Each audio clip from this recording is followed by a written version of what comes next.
why don't you see? All I ever wanted was to see you smile, and all I ever wanted was to make you mine. I know that I love you, oh baby, why don't you see that all I ever wanted was you and me? All I ever wanted was to see you smile, and all I ever wanted was to make you mine. I know that I love you, oh baby, why don't you see that all I ever wanted was you and me?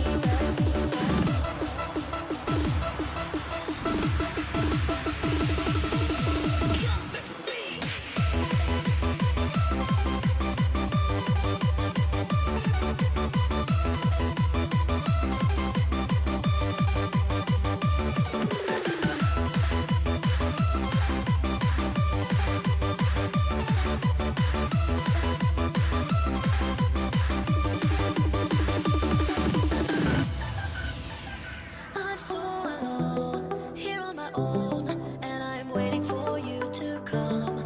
I want to be a part of you, think of all the things we could do. And every day, you're in my head, I want to have you in my bed. You are the one, you're in my eyes, all I ever wanted in my life.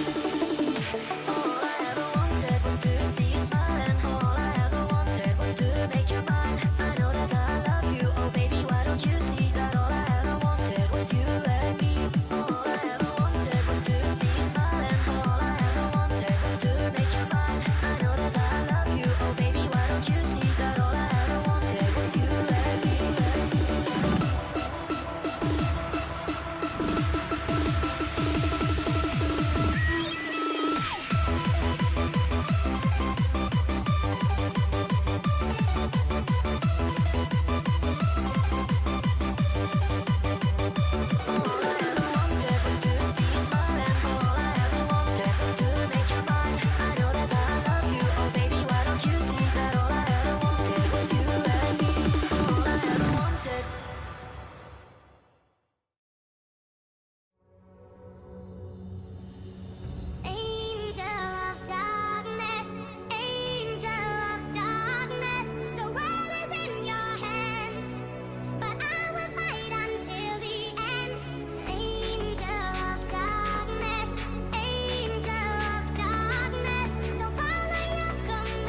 Me! The one who couldn't stream yesterday because Marvel Rivals hates my computer. I have a cat in my lap right now. And she's very cute. She's being very cute right now. Which means that there is no games to be played today. She's being very cute. Very cute. She's being very sweet. I wish you guys could see her right now. She's doing that whole, like, slow blink, and every time that I pet her, she closes her eyes and her purrs get all deep. She's so sweet right now. I don't know what this new obsession of sitting in my lap while I'm in my chair is coming from, but I'm not gonna say no. So, regardless, that means that we can have videos to watch. Yeah. There's actually one video that I've been wanting to watch, not just like on stream, but just like in general. I've just been wanting to watch it, and I thought, what better way than to watch it on stream with you guys, and to figure out kind of like what's going on, because apparently, what's his name? Vox Akuma. There we go. Vox Akuma is not streaming anymore? Question mark? He was like that British dude or something that had like the model that was like all black, white, red, gold, like color schemes and stuff. I don't remember. I just know that he was like a huge thing in the community. So, and then I did kind of notice that he disappeared randomly one day, off of like my feed and whatnot, but I heard nothing of it. So we're gonna watch the video. There's also another one that I saw that's like an hour long. This one's like 30 minutes, I think. So yeah, I will link it in the chat. She has now laid her head fully on my kneecap. Rip if I ever have to get up to go pee. Damn, that's crazy. Anyway. But yeah. Hello, Joa. And also, hello, Beo. I didn't mean to not say hello. But hello! Hello, everyone. Hello, hello. Let's get this all queued up and stuff. How are you?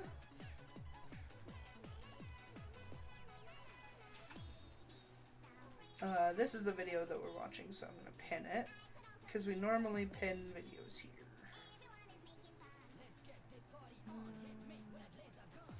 Boop. Aha! There it is.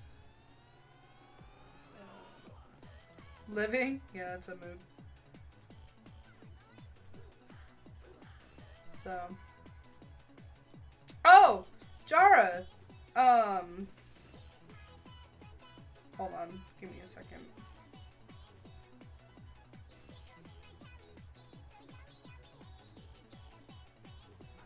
There we go, much better.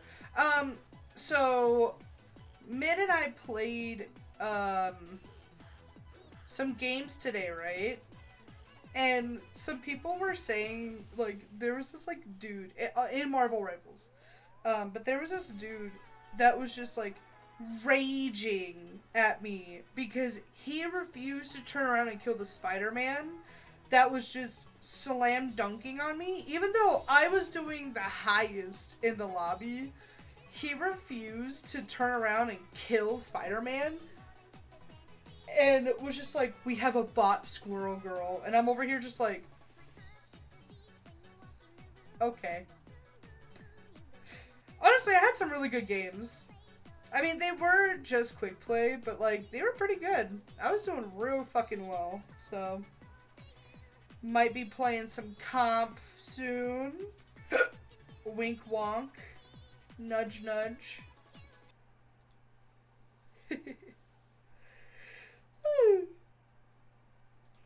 VTubing is not friendly for male content creators.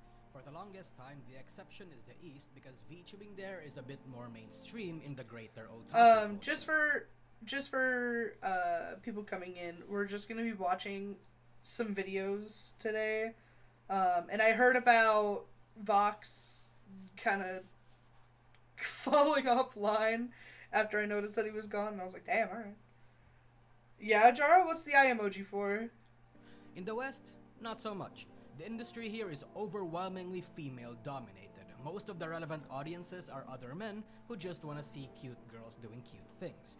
Most men were relegated to peasant jobs like editors, clippers, reactionaries, and even professional simps. Yeah, it's true. But then came a lightning in a bottle for the most unexpected company. Nijisanji English's own Hololive myth, Luxium, their EN branch's first male group.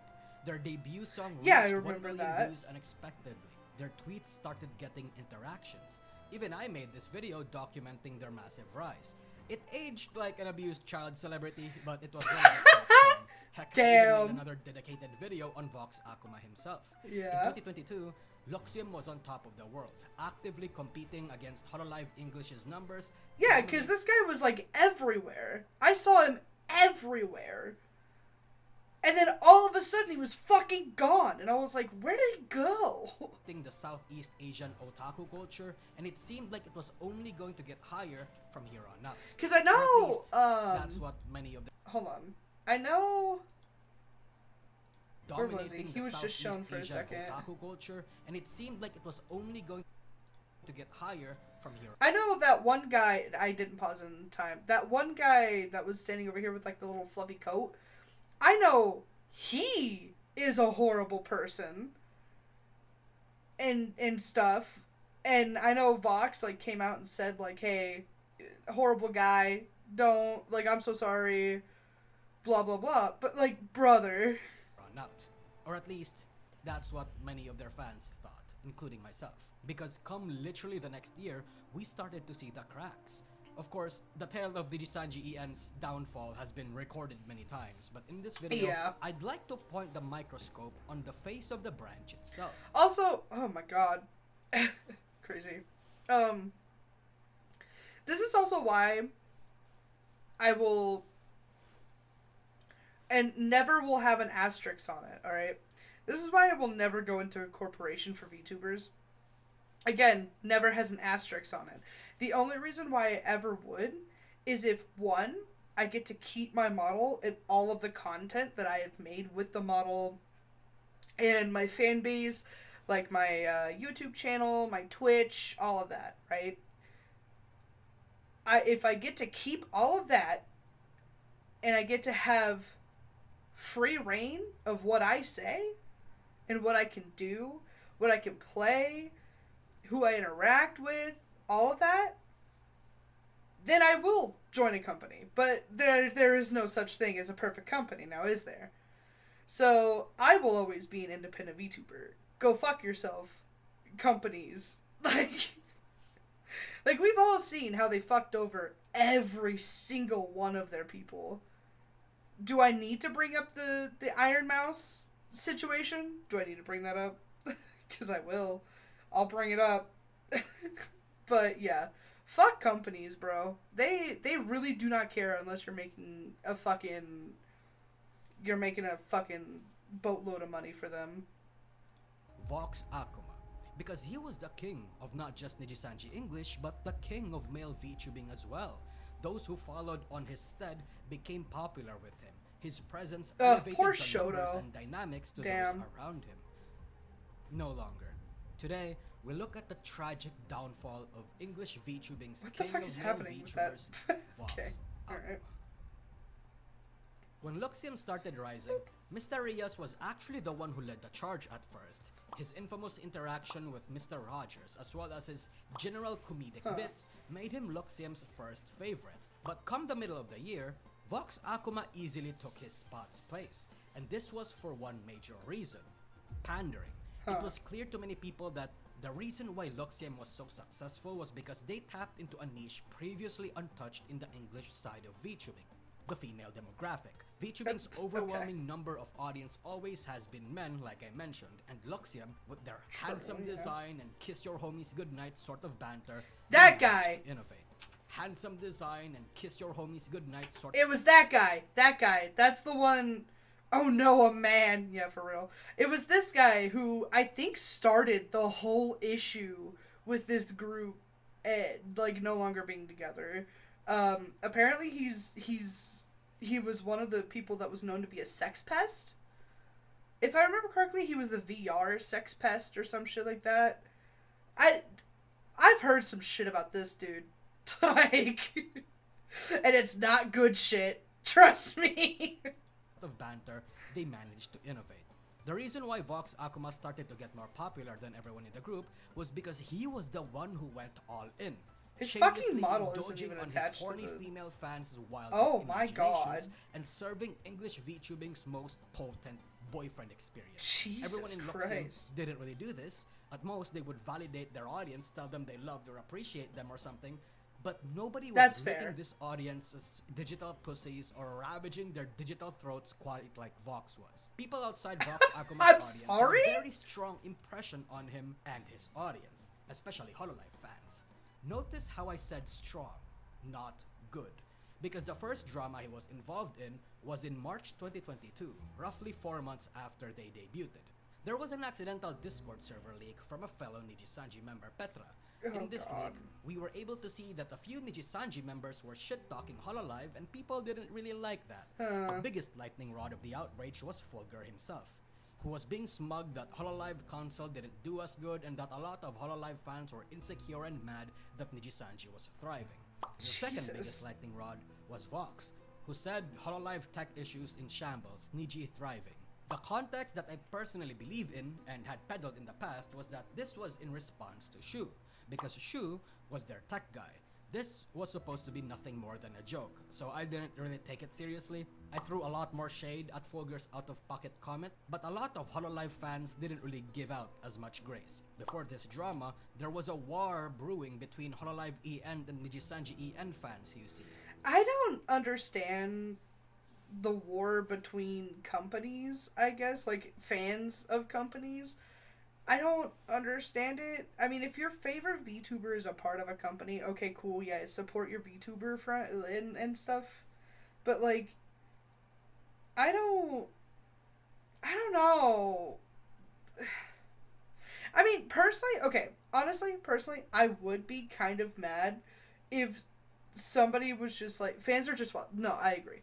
But I would be mad if somebody was just like, they're just needy. They're just, petty. Like, I would be upset with those comments if that were me. But honestly, I'm not taking this shit to fucking heart. This shit's crazy. To have controversy about... Sorry, I have to itch my ear. To have controversy about the fact that you said some shit... First of all, that the Discord got leaked, okay? We can all say whatever the fuck we want in our personal time, in our personal space, offline, all of that stuff. Like, you can say what you want, right? But the fact that it got leaked is what's kind of annoying. And what's kind of, like, upsetting in this situation. Because this would have never happened if somebody wasn't a fucking idiot. And I'm not trying to be like, oh my god, I feel so bad for them. I don't. Because, first of all, you should never just say, like, that, certain people are just, like, no-lifers and all of that stuff. Like, you shouldn't say that. Especially because most of those people are also probably your fans. I mean, I'm gonna be 100% honest here. Like, so when I was young and really into K-pop, the first thing that I learned from K-pop fans, like the really mega dedicated K-pop fans, is that you cannot have two groups that you ask for. You cannot be fans of two groups. And I always thought that was the stupidest thing. I thought that was dumb as fuck. So this is how I kind of see it too, is like, you can't have two VTubers you can't have fans or you can't be fans of like rival companies. You can't be fans of that. Like, that's so dumb. Very careful about who or where I complain and vent to. No, I agree 100%. I like. Don't get me wrong. I've said some stupid shit, and thankfully, I have not, you know, been, I guess, canceled for it, because we all know that it was stupid shit that was said, like, not really full-heartedly. Like, nobody's perfect, and if they say that they're perfect, then they're a fucking liar. I'm just gonna be honest. Like, nobody's actually that perfect. They have done something stupid. It might not be to the scale of, like, what they're doing, like what Vox or anybody there, like in Hololive or Niji Sanji is doing, you know, but they still stole a pack of gum, you know, that, and yeah, no, nobody is perfect. Nobody will ever be perfect. So, but yeah, I can understand why a lot of people are upset about it. I also just feel like this is like a non-issue. But then again, we always make issues out of things that shouldn't be issues. So, Tribalism was at an all-time high. Hololive talents like Calliope Mori unfollowed a few of them. She did Damn. refollow them back, but it was clear that it pushed a sensitive spot for her. Though I this see. fueled the tribalism, it didn't really do much against Vox. aside okay, from- it's pissing me off that he did not clip the fucking clothes to his model. It's pissing me the fuck off. My god, is it? Oh my god, I want to punch him. I want to punch him just for this. Just for this. It's making me mad. like making him kinda weird out to outsiders. The real drama happened shortly after. May 2022, fellow Nijisanji member Reimu and Vox were streaming at the same time. That's Reimu such was a playing cute FNAF model. while Vox had a roleplay date ASMR stream. All of a sudden, Reimu decided to message Vox to help her out for a game. Vox momentarily paused the date stream to help her out, but when Vox hit that end stream button, he awoke to see that his people were mad. Like, mad, especially the Chinese. Brother. Not at him, but on Reimu. Brother. Reimu dared to disrupt their date together. Death threats were lobbed her way. A harassment campaign started. Social media was filling up with all Holy sorts of shit. angry, schizophrenic ramble about how Reimu was a whore. You would think that the appropriate response for this Oh was my push back God. from Vox Akuma himself. Tell these people to cool it. Tell them to shut the fuck up or try to de-escalate matters. Yeah. But nope, that's not what Vox did. What Of he did fucking instead course. was to lightly touch upon the subject, only implying dissatisfaction but still defending his fans. People didn't like this. The greater Niji EN community I'm watching the VOD to see what Vox says about the issue and not him saying talking about other livers and controversial topics is against the rules. That's why you're being timed out. This is an issue about you and your fans, and it's controversial because you let it get to that. No, I never fucking heard about this. Holy shit. The fact that you... Okay, first of all, if I ever... No. You know what? 2026, I'm just going to say this now, chat. 2026, I'm going to be more positive. It's never if. When I get big enough that my fan base will ever be that much of like, hey, you need to chill kind of like level, if something gets brought up to me and brought to my attention that is this kind of level of like, oh hey, my friend needs help, let's pause the stream for a second, or like let's get to a spot where I can pause the stream, or like, you know, set you guys off onto like a video or something, and I just go on my phone and I like type out a little message, or I go in and like help or something. If it gets to that point and people are pissed the fuck off about it, dead ass, I'm gonna be like, you guys just need to chill the fuck out. If you don't chill the fuck out, then please unfollow. Like, it's not that hard to be like, hey, chat, that was fucking crazy. How about we tone it the fuck down? It's not that hard to do that. Why are you making it that hard? Just be like, hey, absolutely the fuck not. Chill the fuck out. Like, especially when it comes to death threats. Like, no matter what, dude. Like, don't get it started. Don't get it fucking started with death threats. That is so insane. That's so insane. And honestly, I agree with the person who's just like, this is an issue about you and your fans. Like, it's controversial because you let it get to that. Like, I agree. You should not have let it get that far. Ugh. The backlash was intense, but thankfully he would later address this matter, firmly saying that none of the things he does is real and that this is all roleplay, fucking obviously, and that he doesn't claim that people throwing off and randomly harassing other people. He would even say that he doesn't like them, as Turner more... To summarize, you and I are not in a relationship. If you attack my friends or anyone I collab with, you're a dumb fuck and I don't like you. I'm sorry for being so blass? Anyways, never heard or seen that word before in my life. About addressing issues in the past, and I'm sorry for brushing off criticism. I will be better, thank you. That is such a word jumble soup right there. That's a nothing salad. Yes, give us nothing kind of like reaction is what I see right there. What the fuck do you mean? To summarize, you and I are not in a relationship. We fucking know that, you idiot. You're a dumbass. If you attack my friends or anyone I collab with, you're a dumb fuck and I don't like you. Okay. Sure, alright, I'll give you that. That's pretty blatant. Yeah.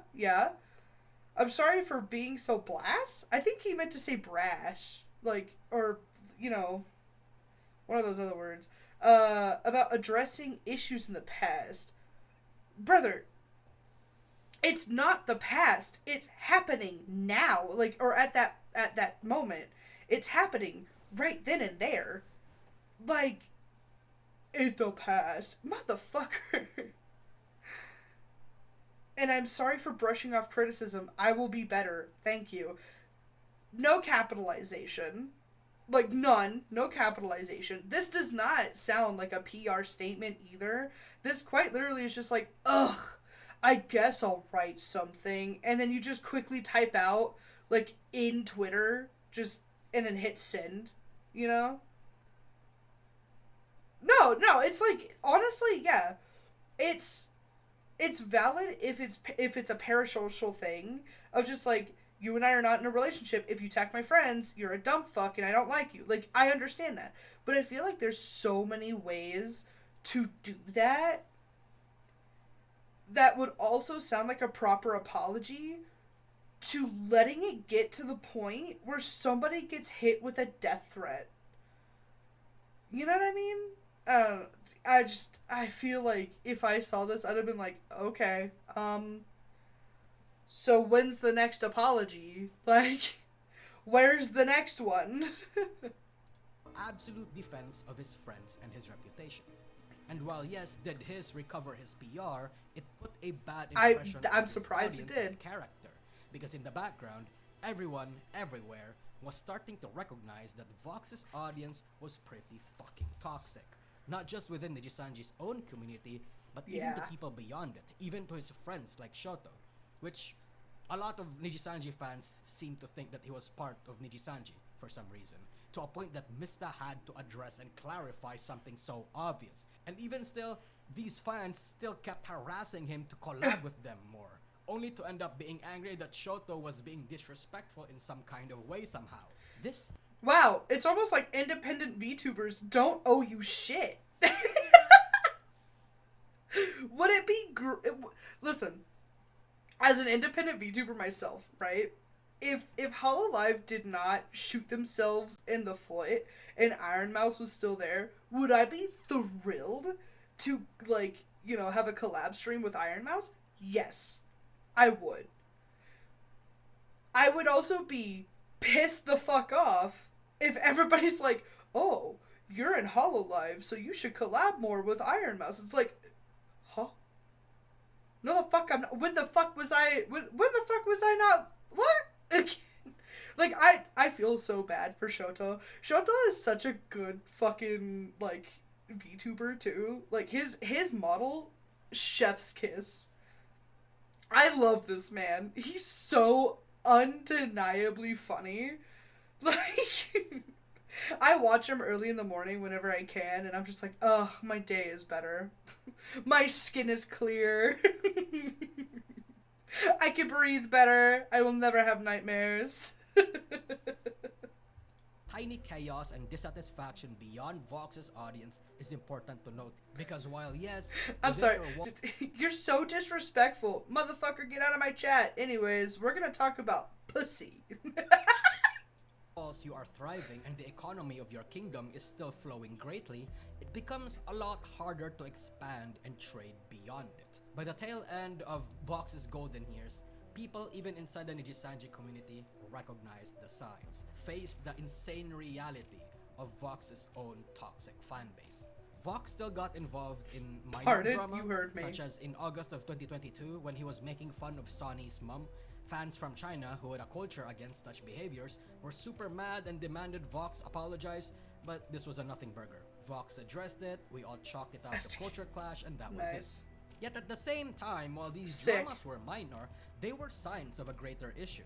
See, the problem with catering to parasocials fucks as hard as Vox did isn't just you getting pigeonholed into your own content, it's also the fact that you have to cater to these insufferable fucks. You are stuck in a horrible, uninviable place where you can't go hard on your fans too much or they'll rebel, but at the same time, people outside your walls are afraid of your fans just as much as you are, so it's hard to engage with you. With this fan base, even if you find the courage to try and hard wrangle them, it's not going to work most of the time. You can't unschizo a schizo.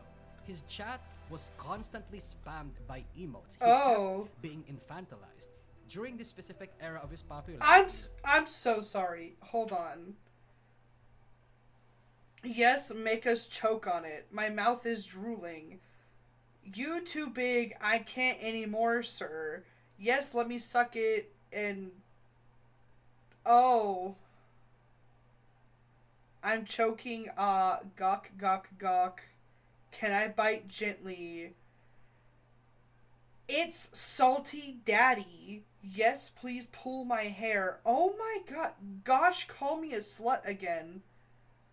Facefuck POG. This is on Twitch. I'm pretty sure. Because this looks like Twitch chat, doesn't it? Unless it's Patreon. But that wouldn't make any sense. Because, like... anyway. That's fucking crazy. I don't understand... No, I can't even justify... I don't understand people who like audios like that. Like boyfriend-girlfriend audios and stuff. I can understand if you feel lonely. Oh, Patreon allows chat like that? Okay, then it might be Patreon, but regardless. I can understand that some people can get lonely, but I feel like you won't get insane to this fucking degree. First of all, the OMG wet, that's not even that bad compared to everything else that's here. Like, look at this one. Yes, let me suck it and blank on my tongue, please. I don't know if I can say the word, but still. This is insane. Oh my god. I'm shocked. I'm appalled. Yeah, anyway. he kept being infantilized. During this specific era of his popularity, his audience was more to blame than himself. Vox never intended to do BFE when he joined the Jisanji. He just felt obligated to do what the audience he captured wanted him to do because they kept flinging him shit tons of money. One thing you gotta know is that throughout a huge part of 2022, Vox received huge sums of money for months on end. $100,000 almost every So, Anyway, I'm making some girlfriend audios. You know, you know those joke girlfriend boyfriend audios where they like fall downstairs or fall in a manhole or some shit like that? That's gonna be me. Send me $100,000 and I will fucking send you an audio of me running my ass to work because you want me to do it. And it's just gonna be like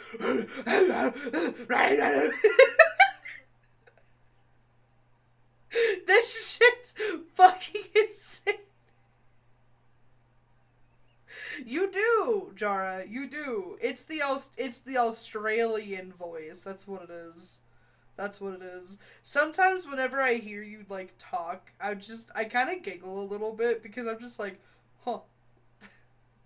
But I think it's because like getting to be your friend over the years, it's really fun. It's like funnier to me, because it's the monotone hi Faye or hi Yoon. Like, and it makes me giggle because I'm just like, bro sounds so fucking fed up with us, but it's not like you're not. That's just literally how you greet people. And it makes me laugh every fucking time.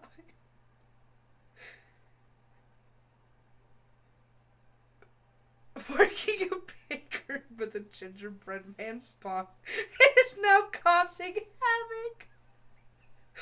POV, you go to work with me. And then I just edit out my name. And then you just get to hear everything. POV, I set up a tripod, a ring light, and a whole fucking camera crew, like boom mic and everything ready in the bakery department. Full body tracking, you get to watch me work. I am tired most of the time, so that's probably why. No, I had a feeling that was most likely why. Is like either you were just really tired or that's just like your normal. But it's just, again, it just makes me giggle every time because I'm just like, hi, Chara. I love seeing you. I hope you're doing well. Every single month in donations from his gachis. Ugh. Every month, brother. And that's just donations. Ads, membership money, merch money, and sponsors.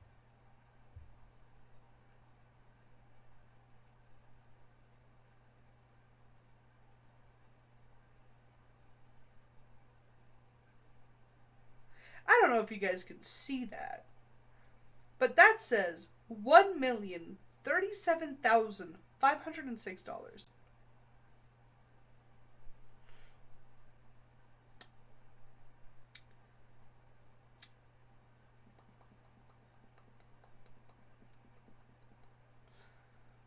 Huh. Huh. Huh. You know, I might have judged a little too harshly.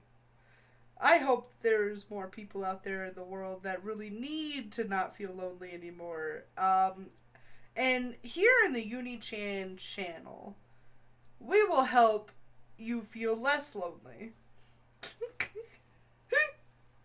Just give me $1 million. Listen, I could live off of $1 million. The boss caught you selling jawbreakers. You said I hate you with Ed and Eddie's sound cues. That's fucking crazy. That's wild as shit. Money aren't even taken into account. Also, that's just So when you start super from chats. nothing That's not into even getting just that like kind of base money you get regular, like it YouTube can money. be hard to cope or even, for a lot of people, empathize with that kind of mental That's rewiring. fucking crazy. To a certain extent, it's understandable why Vox felt like he had to cater to these people. These people, even if some were freaks, were the reason why he had so much money, why he had so much freedom, ironically. It's scary to distance yourself away from that big of a bag and that kind of external validation. Such is the core problem of the parasocial Andy streamer. Some people are built for this sort of content. A lot of VTubers sustain it healthily, even for years, without developing a problematic audience. Even if there are freaks in his chat or tweets causing a scene, telling them to get the fuck out isn't necessarily going to work the way he wants it to. Yeah. It's a dangerous fan base. We've seen such a case with the downfall of the GFE queen Ura Harusha, who got cancelled when it turns out that she and another famous Japanese content creator, Mafu Mafu, was in a relationship. Yeah, I But remember these sorts that. of fan bases don't just get dangerous when they start hating you. I would argue The they Mafu become Mafu even shit more was dangerous crazy. when they love you too much. In February 2023, Vox announced that he was going on a hiatus to deal with emergency family matters. But False ID received reports and broadcasted the news that Vox's actual address got leaked. A stalker, it seems, was able to pinpoint accurate information and even determine his personal Instagram account by referencing photos that Vox himself posted on his corporate Twitter. That's Of course, crazy. we don't actually know if this doxer and stalker was a fan of him or not, but such an egregious action is not beyond what a Vox fan could do and want to do.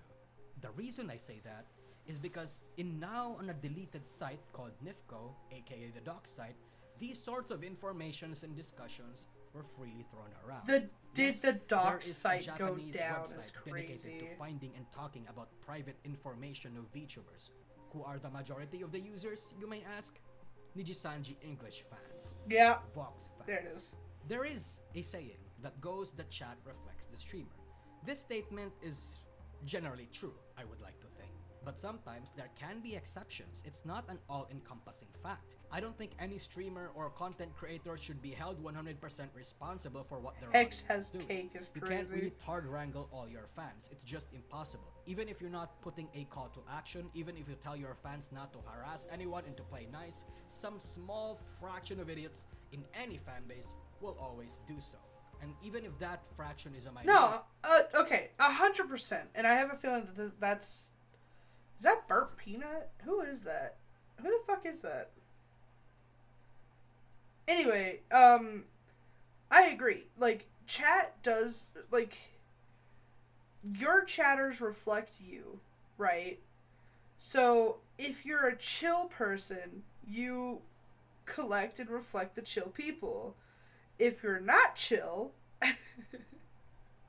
and you're fucking crazy all the time, then that's what you're gonna get. And I also agree that there is gonna be that, like, I don't want to say that it's a 1% chance. It's like a good 10%, like 10 to 15% of your base chatters will kind of be insane, no matter what vibe you are. Whether it's wanting to defend you because they're very loyal about everything, like they have a loyalty kick, or they're just insane in general because they're parasocial. And they think that, you know, if somebody speaks ill about you, then they're speaking ill about, like, somebody very close to them and that they have a personal one-on-one connection with, when it's not the truth.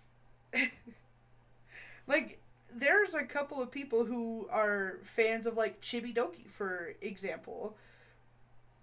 And sometimes I'll, like, kind of see in, like, Shy Lily's or even Iron Mouse's, like, tweets and stuff, kind of, like, fans of Chibi that go in and they slightly harass them.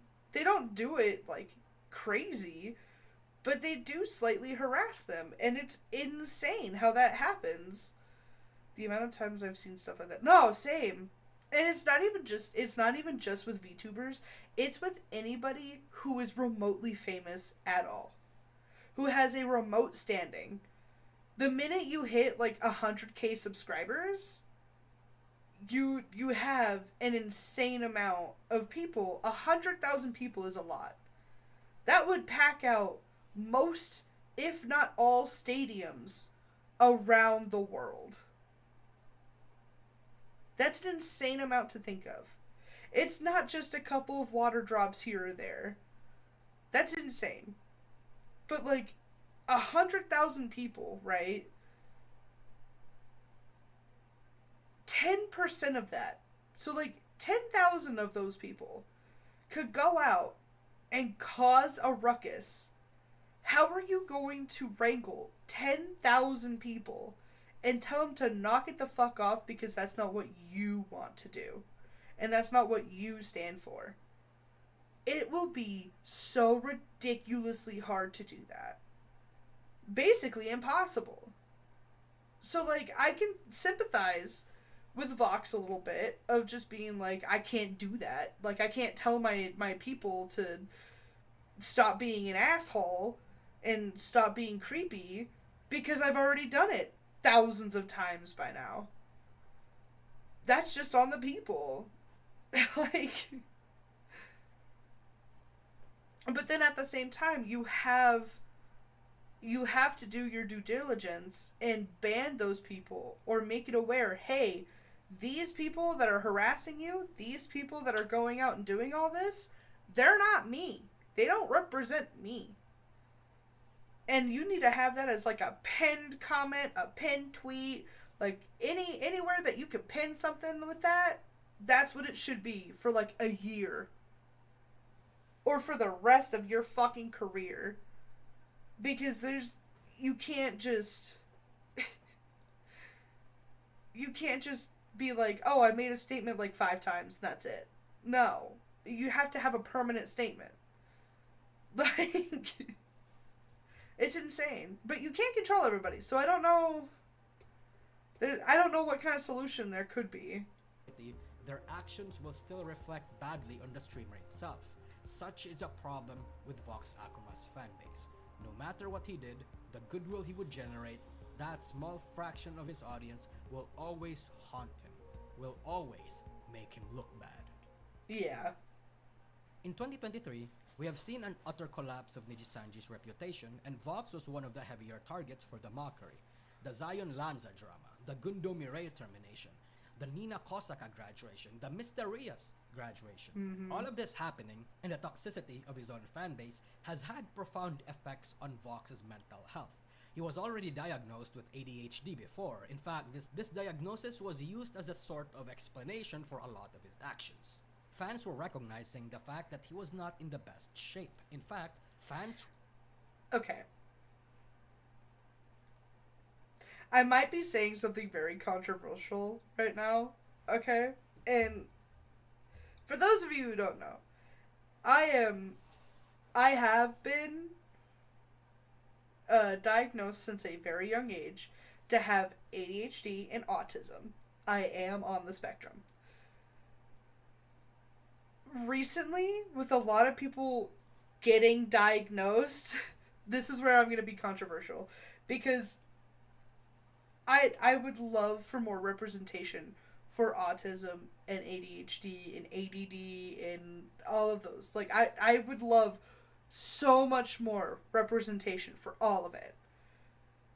But sometimes when a shitty person like Vox comes out and is like, I've been diagnosed with autism and ADHD, I'm just like, thanks for setting me back another 50 fucking years, buddy. Because now, with somebody who had to live like this since a fucking child and got diagnosed with it, but nobody can help me because all of the medication made me extremely fucking angry and has thrown off my chemical, like, balance so horribly that I cannot take any medication that comes out henceforth.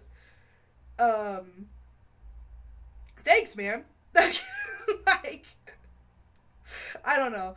I just feel like when shit starts hitting the fan for people and they're just like, I went to the doctors and found out that I have autism. I'm just like, I mean, you have it regardless of if you're diagnosed with it or not. You just have to have the official diagnoses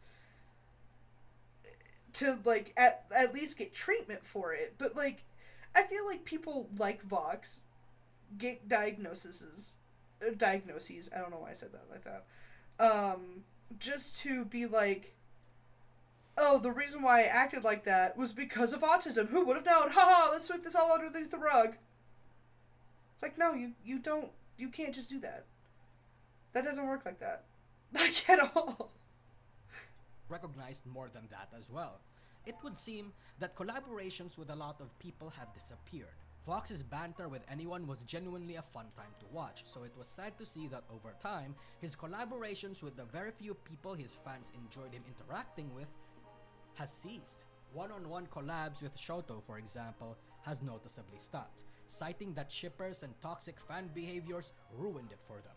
He also stopped getting invited to many events or shows Yup. that would have multiple appearances from other That guests. model for Because Iron of Mouse Vox's is so fan base, pretty even in too. 2023, people outside Nijisanji were rather reluctant to collab with him. But as long as he can still make his content, as long as his fan base's thirst can be quenched, he can make it, right? After all, I've been talking a lot about the negatives of having his own wall sub, stuck within this sort of fan base, but in reality, it's not all bad. Even if he didn't get as many donations as before these days, he was still bringing in mad money, still had a loyal viewer base, could still do his ASMRs and roleplays, and he even I made a just wish feature-length that lore it would've video. clipped There was a onto bit of his a drama fucking- around this movie he made. Vox and Nijisanji accused a crypto company basically of violating copyright by using a piece of the music that he used for this movie, but then it turns out that said music didn't even belong to them. It was purchased from a third party, so technically no copyright was being violated. But like, that ADHD kinda made him jump the gun over here, huh? Being a corpo VTuber is a job. It can't just be a hobby, and just like any other job, sometimes you just gotta deal with it. As long as you stick to your own circle, do what you gotta do, you'll be fine, to a certain extent. But like a real job, sometimes you can't do it as effectively because your stupid boss said so. All of a sudden, YouTube just declared that ASMRs are to not have any adult themes. Otherwise, say goodbye to your content. Yeah. Many VTubers were hit hard by this change. Some channels even just straight up died. Vox was one of the few people that was affected. All those 18 plus ASMRs that he had lovingly created for his audience just gone. The reason this is a big deal is because ASMRs are perhaps one of the greenest evergreen content. A person can and will always have a reason to go back to a particular ASMR that they like. Yeah. But beyond its financial and tangible usefulness, it also served as a historical and cultural marker for Vox Akuma's content and identity. He was the Nijisanji BFE, the John Boyfriend experience. A lot of that BFE content needing to get deleted? It's just a waste. But perhaps this wasn't all that bad. I can gamble on the idea that perhaps after the initial distress, Vox was relieved by this in some sort of way.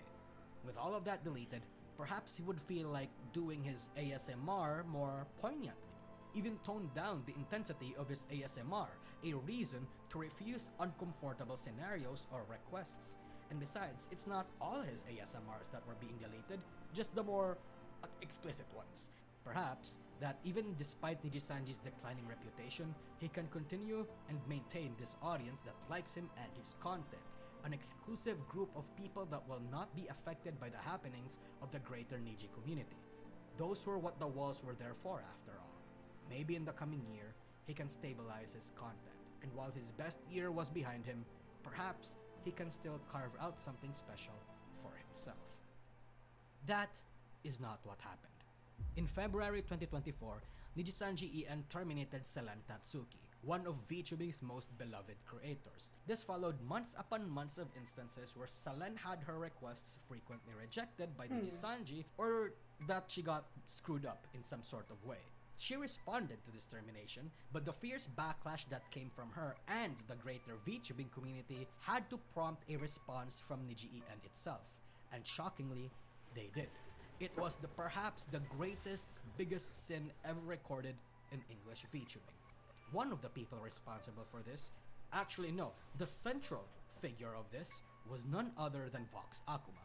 Vox was the biggest voice of the trio that presented this pushback. In this announcement, he said that before things went down, Selen sent Niji a legal document airing out her frustrations and her intent to leave immediately. He claims that Selen peddled falsehoods in her legal document, said that he felt hurt because this document contained information from other talents and that she secretly recorded a call with him to use evidence against Nijisanji. He denies the fact that Nijisanji had favoritism, said he doesn't think the confrontation against her was harassment, and lastly, he says that he thoroughly reviewed this document, but this was a document that only legal entities... Oh!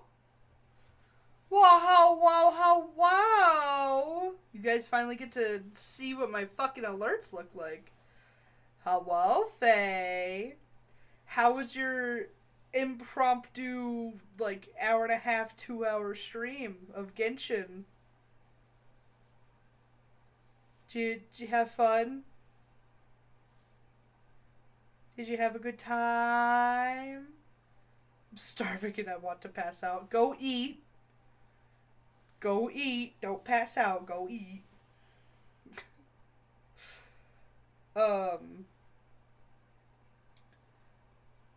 Do your thing. Getcha was good though. That's fair. I once again have a god complex. Once again? I didn't know you got rid of it the first time. Sips drink.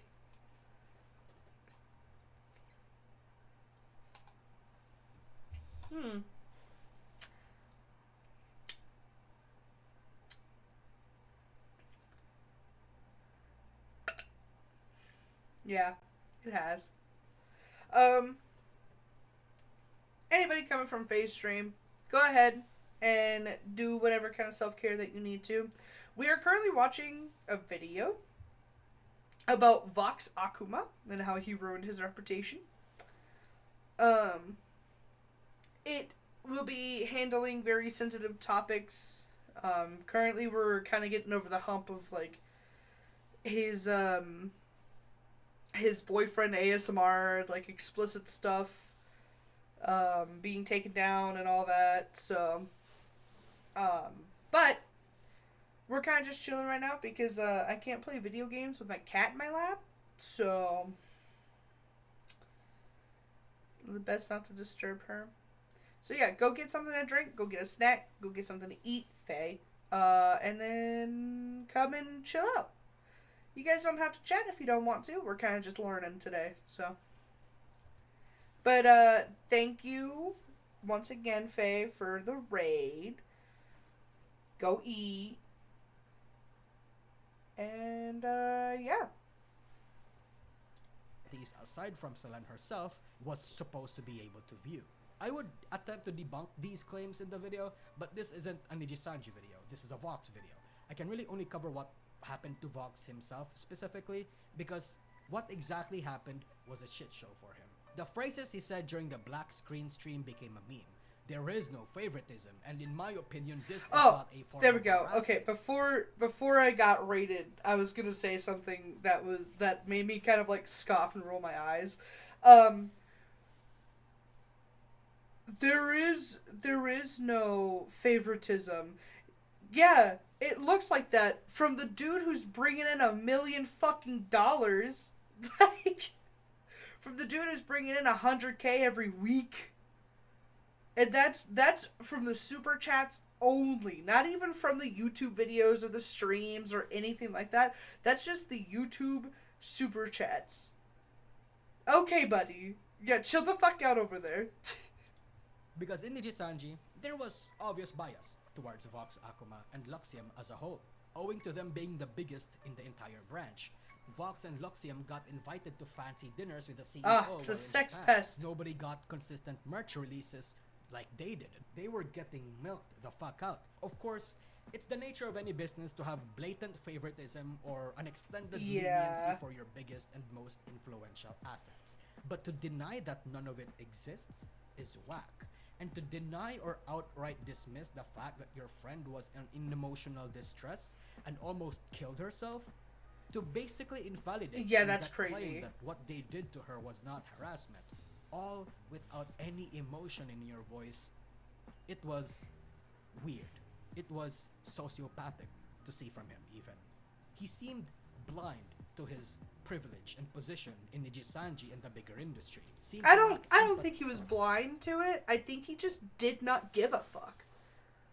Like, if it didn't affect him, his earnings, or his status in the company, he did not fucking care. I think that's what it was. I don't think it was ever like, oh, I don't see harassment.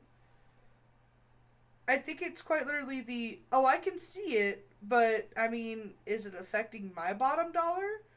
Nah. Then I think we're okay. Like, It seemed like he was just emotionally manipulative. He could have just said no, not include himself in this whole debacle. No, he wasn't forced into this. All implications point to the fact that to some degree he wanted to participate. He lacked responsibility, digging his own grave only to bitch about it later. And that did not sit right with people beyond Nijisanji. After the black screen stream, Nijisanji EN as a whole were losing followers and viewers, Vox included. Well, I for wonder obvious why. reasons. And people started to bring up old allegations from Vox's past. Also, they could find a reason to hate him even more. For context, there was a previously dismissed accusation against Vox when he debuted, claiming that he did horrible things in his PL as a creator named Vade. Some of these accusations include flirting with a minor, when he himself was a minor, being emotionally manipulative, making out with a 19-year-old woman when he was 17, and that he was mean because he told an autistic fan that he just needed to stop being a whiny bitch. Another person would even create an entire Google Docie recapping this whole situation, but again, these allegations were bad. There was a reason it was dismissed. Bros were regurgitating second-hand information without any screenshots, trying to cancel Vox for what he did when he was fucking 17. Some people lapped it up, but it seemed like most people thought it was a nothing burger, me included. Throughout the following months, Vox would continue to stream. He initially streamed on Bilibili to get away from the outraged Yeah, YouTube I'm sure audience, he but did. eventually slowly eased back to streaming here. Even had an entire 3D all recorded. But after the drama, the Nijisanji community has been largely disconnected from the greater industry and only came in frequent waves via a collab. The Nijisanji EN community has basically That's labeled so a valid, major part of Jara. the industry That's as so their valid. enemies or something. But despite the volume of this Twitter fan base, Vox's numbers continued to decline. One of the more interesting points to note after the fallout was his former friend, his most famous friend, Shoto, the person Vox grew together with in the space, said he doesn't fuck with Vox anymore, that they're no longer friends. I'm not One can surprised. only speculate about why this is, but a lot of conclusions point to the full picture his many dramas painted. Wow. Oh my god. Do you see how the fucking this is a pet peeve. This is a personal pet peeve. Do you see how a random ass fucking chef's hat clips onto his model and how it moves on his model? Wow. Anyways, I'm not angry with it. Fuck off. Might be emotionally manipulative. He was a bad friend. He was an alleged bully. As you can see, it's not a pretty picture. All Vox had left were the few friends he still had in Nijisanji, Nijisanji itself, and his very dedicated audience. But this audience would come to learn an uncomfortable truth about him soon enough. In 2025, Reimu, the person Vox's fanbase harassed for interrupting their date, and Ike, Vox's friend and Loxiam genmate, left Nijisanji, alongside a few others. But nobody would expect that one jealous girlfriend would set off a series of events that nobody could foresaw. The ex-girlfriend of Ike Eveland made a video basically accusing Reimu Endo of being a doxer and a homewrecker, saying that her ass was being flirtatious towards Ike after she and an undisclosed partner broke up. Guess who this undisclosed partner is? Oh This god. made big waves in the Nijisanji community, prompting a response from Reimu, who now streamed under a different name, Mari FD. The entire drama was a hilarious fuckfest that has multiple layers, but I'm not going to cover all of it for this video. Instead, I recommend my brother Shrima Even Star's coverage of We're about to Curious watch and the that. Fiction Oh my god, that that's so happened. funny. But I am going to talk about Vox's involvement because some information. That's the in this next Twitter thing that I spat was gonna load up painted to him in a light watch. that That's his so kids weren't fucking going to funny. like. For one, this spat had an intentional revelation that Reimu and Vox were in fact in a relationship. And fun fact, this used to be a speculation that was had by many. Reimu also vented to Ike's ex that Vox would have a crazy parasocial fan that would send him bikini photos, a shit ton of horny super chats, would respond to him, and even make self-insert art of herself featuring being intimate with him. Oh my And god. Vox, unsurprisingly, seems to really like that behavior. By the way, the context of these conversations is that Reimu found out Vox was sexting with this cosplayer fan of his because she said she took a look at his phone while he was taking a shower in the same room. And when the fan Vox was sexting asked if Raymond and Vox were dating, Oh. Vox said, and I quote, "Ew, no," and it eventually resulted into Raymond and Vox having a fallout because Raymond just wasn't having any of it anymore. Oh, And my when Raymond legs. tried to pretend not to know, asking on what Vox would do if said girl would send him lewd photos, Vox responded, saying that he'd cut off their communications right there. Oh. My brother didn't know he already got caught and committed to the lie. The person Raymond is referring to here is an infamous cosplayer and member of the NGEN community who would frequently engage with Vox a lot and do gender-bent cosplays of him as early as 2022. Vox was using his platform to actually engage with horny fans for his sexual gratification. One can really only wonder if he's only done this to just one person. I'm just saying, a person like this, a person like Vox, just doesn't stop at one girl. But you know what? I get it. Vox Akuma, I completely understand. No, seriously, I do. This is a relationship between two consenting adults. Lots of your favorite online couples started out as a fan-creator relationship, such as PewDiePie and Martzia, or Yeah. Joey and the Anime Man, and Aki Dearest. Sure, we can have the topic of an unfair dynamic of that kind of relationship, but personally, I don't care. As long as said fan isn't a minor, and the creator isn't a minor, and it's also consensual, it's free game, in my opinion. I agree. The problem for Vox was that the revelation that he was in a relationship with Reimu while actively sexting a side girl is not good for an audience that is parasocial and is in love with him. I guess it also doesn't speak very well of your character, you know, being a cheater, but I think at this point, him being a cheater is one of the less impactful labels that many people are already calling him. There was intense backlash from a fair few Chinese Vox fans that followed after this drama. While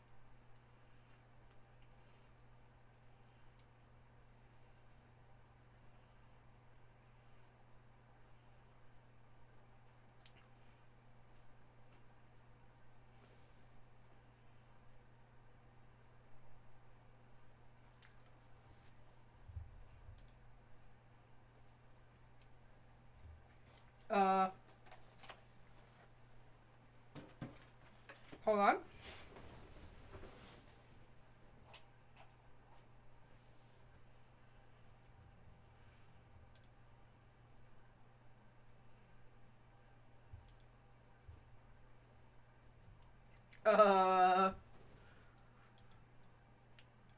What happened?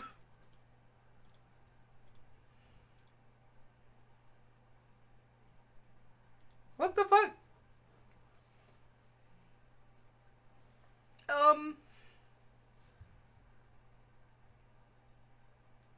Did as long as Oh, said fa- okay. Oh my god. I thought it was my headset or something. No, the volume just random. Okay, hold on. Is that like. Is that like my PC or did the. Oh, okay. Okay. Okay. We're good. We're good. I just. Okay.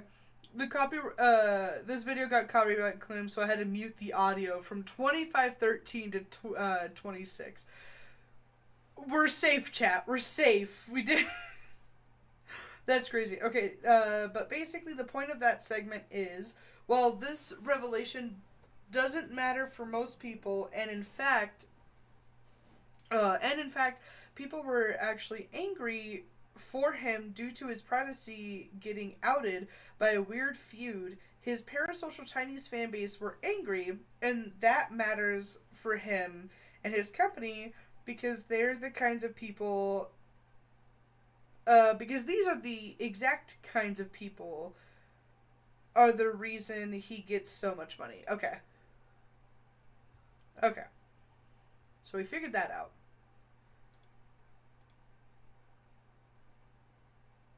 It still didn't come back, buddy.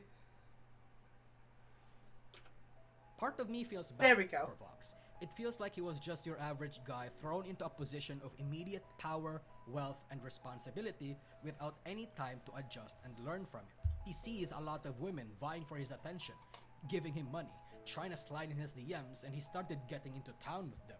He sees all the money flowing into his bank account and cannot help but feel indebted to the person, to the ones, to the company that allowed this arrangement. Now, outside his walls, very few people are willing to extend an olive branch for him anymore. Yeah. Within his walls, parts of it are on fire, a king of a bleeding kingdom. Some part of me feels like Vox isn't a malicious person. He was just overly defensive of his own turf, hostile to even the smallest threats, and insecure about his own competition. He was just stupid. But if you've been through Salengate or feel deceived by him, or even if you were a friend or acquaintance that he used to engage with, I cannot blame you for feeling that he was a bad person. Besides, there might be something else that general public and I myself doesn't know about yet. He was the king of male VTubing. He brought so much joy into many people's lives and proved to the industry at large that males can have a place in this industry. I don't think I can take that achievement away from him. Despite that, male VTubing is still not even half the level of females in this industry. Perhaps it's going to take another person to make that happen, perhaps it won't happen at all. His story is a tale of pride in action and, frankly, like I said, stupidity. Levels so low is almost malicious, and while it's a tale yet to be over, he hasn't graduated, nor is his career in Nijisanji seemingly close to being done. But it's a tale worth remembering for the people who knew him, knew of him, and is yet to know him. Hi, thanks for watching my video. I see. If you want to see more content and to get your name featured Waifu on the boards over here, professionals, consider waifu joining the second tier scholars. of my membership. That's fucking insane. I don't know. I don't really feel bad for him at all, but I also, again, I do have some sympathy that I can give to him, but regardless, I just don't feel bad for him at all. I really don't.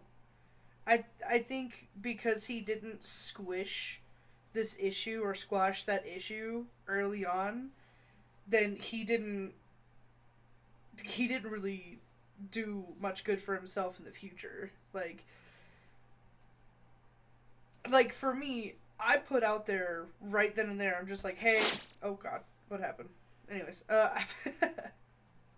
I put down the whole, like, hey, we're not going to be dealing, like, we can have, you know, dark humor here, but we're not going to have dark humor that's at the expense of, like, a different race or a minority group or anything like that. Like, even if you are a part of it, you know, somebody might just not like it, you know, like that. And that's the only thing that I can think of, because that was the only major, like, thing that I had to squish when I was starting out. Was that somebody decided to make a really funny joke, and it was about, like, the Holocaust, and I was like, that's not funny. That's not funny at all. Like, if you can laugh about it because it's, like, your like, your little bubble and subculture, sure, I guess. Just not on the internet. That's... Laugh at that with your own community, not here on mine, where we're trying to be respectful of everybody and everything. So, I don't know. 10 out of 10 video. I hate the fact that I got jump scared thinking that my fucking headset was dead. He can go fuck himself. But yeah, 10 out of 10 video. I've watched a couple of his videos before. So, he does pretty well. He does alright. We're gonna go to the next one, though, which is this guy. The one that he references. And this one is a hour and 34 minutes.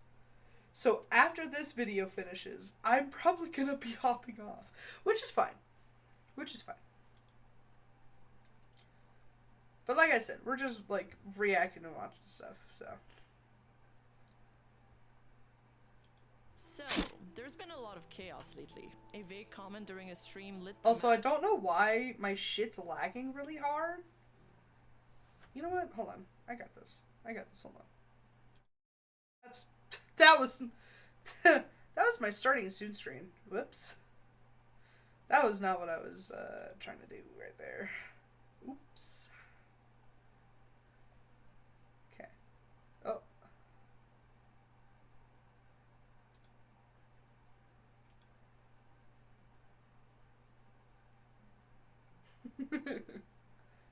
Ignore me. Excusez-moi. Excusez-moi. Pardon me.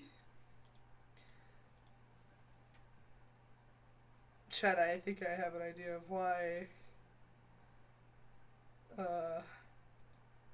things weren't working before.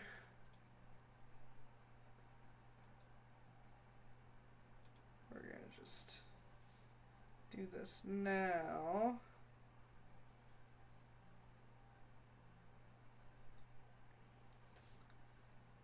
Peepo smile.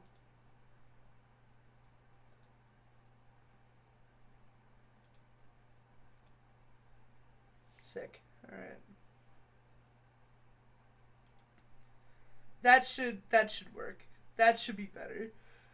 Anyways, we're gonna go right back into the Just Chatting. And then I'm gonna link this for you guys.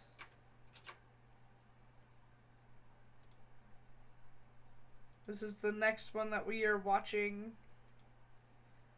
I'm not gonna waste too much time. We're just gonna get right into it.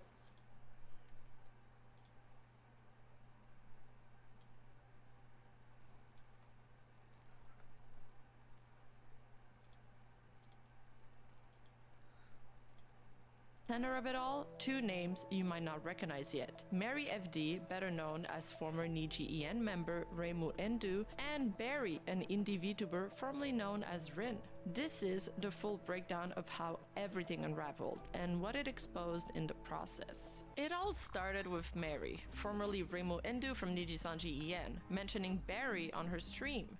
Like a long time ago, what happened with the crazy girlfriend that was like harassing me because she thought that I wanted her boyfriend, even though I had been friends with her boyfriend for like so many years.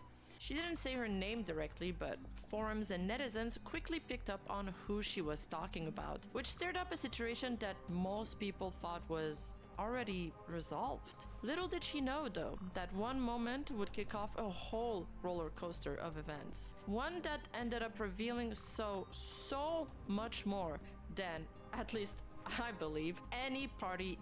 Oh, chat, I just want you to know, one of these days, I am going to be doing a baking stream. I will be doing either a cooking and or baking stream.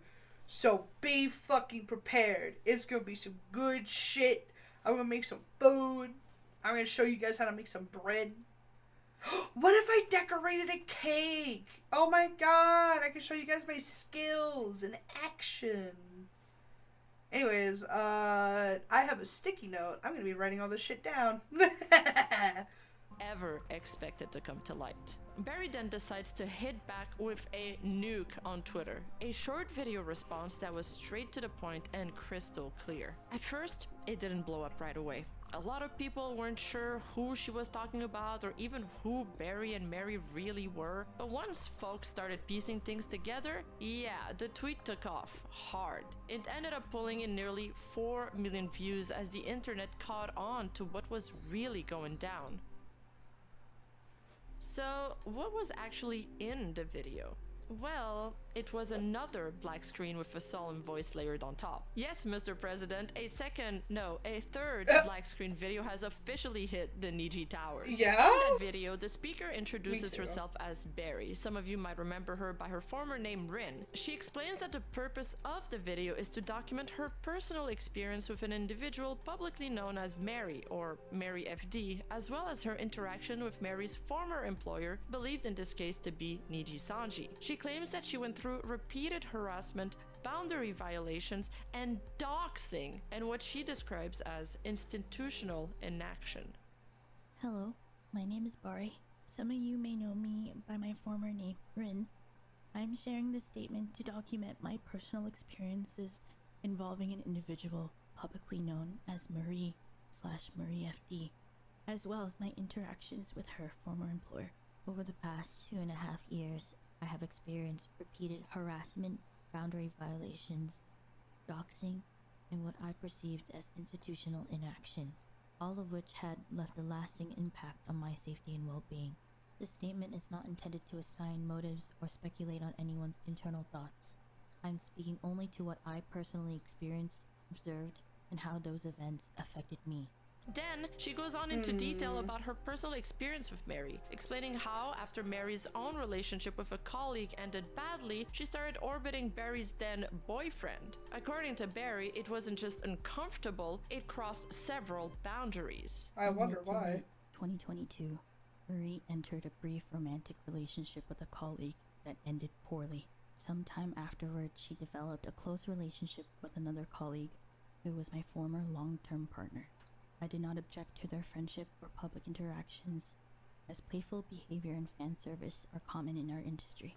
However, at in-person events, I personally observed Marie engaging in physical behavior towards him that I perceived as flirtatious, including one incident where she threw herself onto him with enough force that they nearly fell off a chair. Multiple individuals were present during this incident. Additionally, I was informed that she had made a personal confession to him.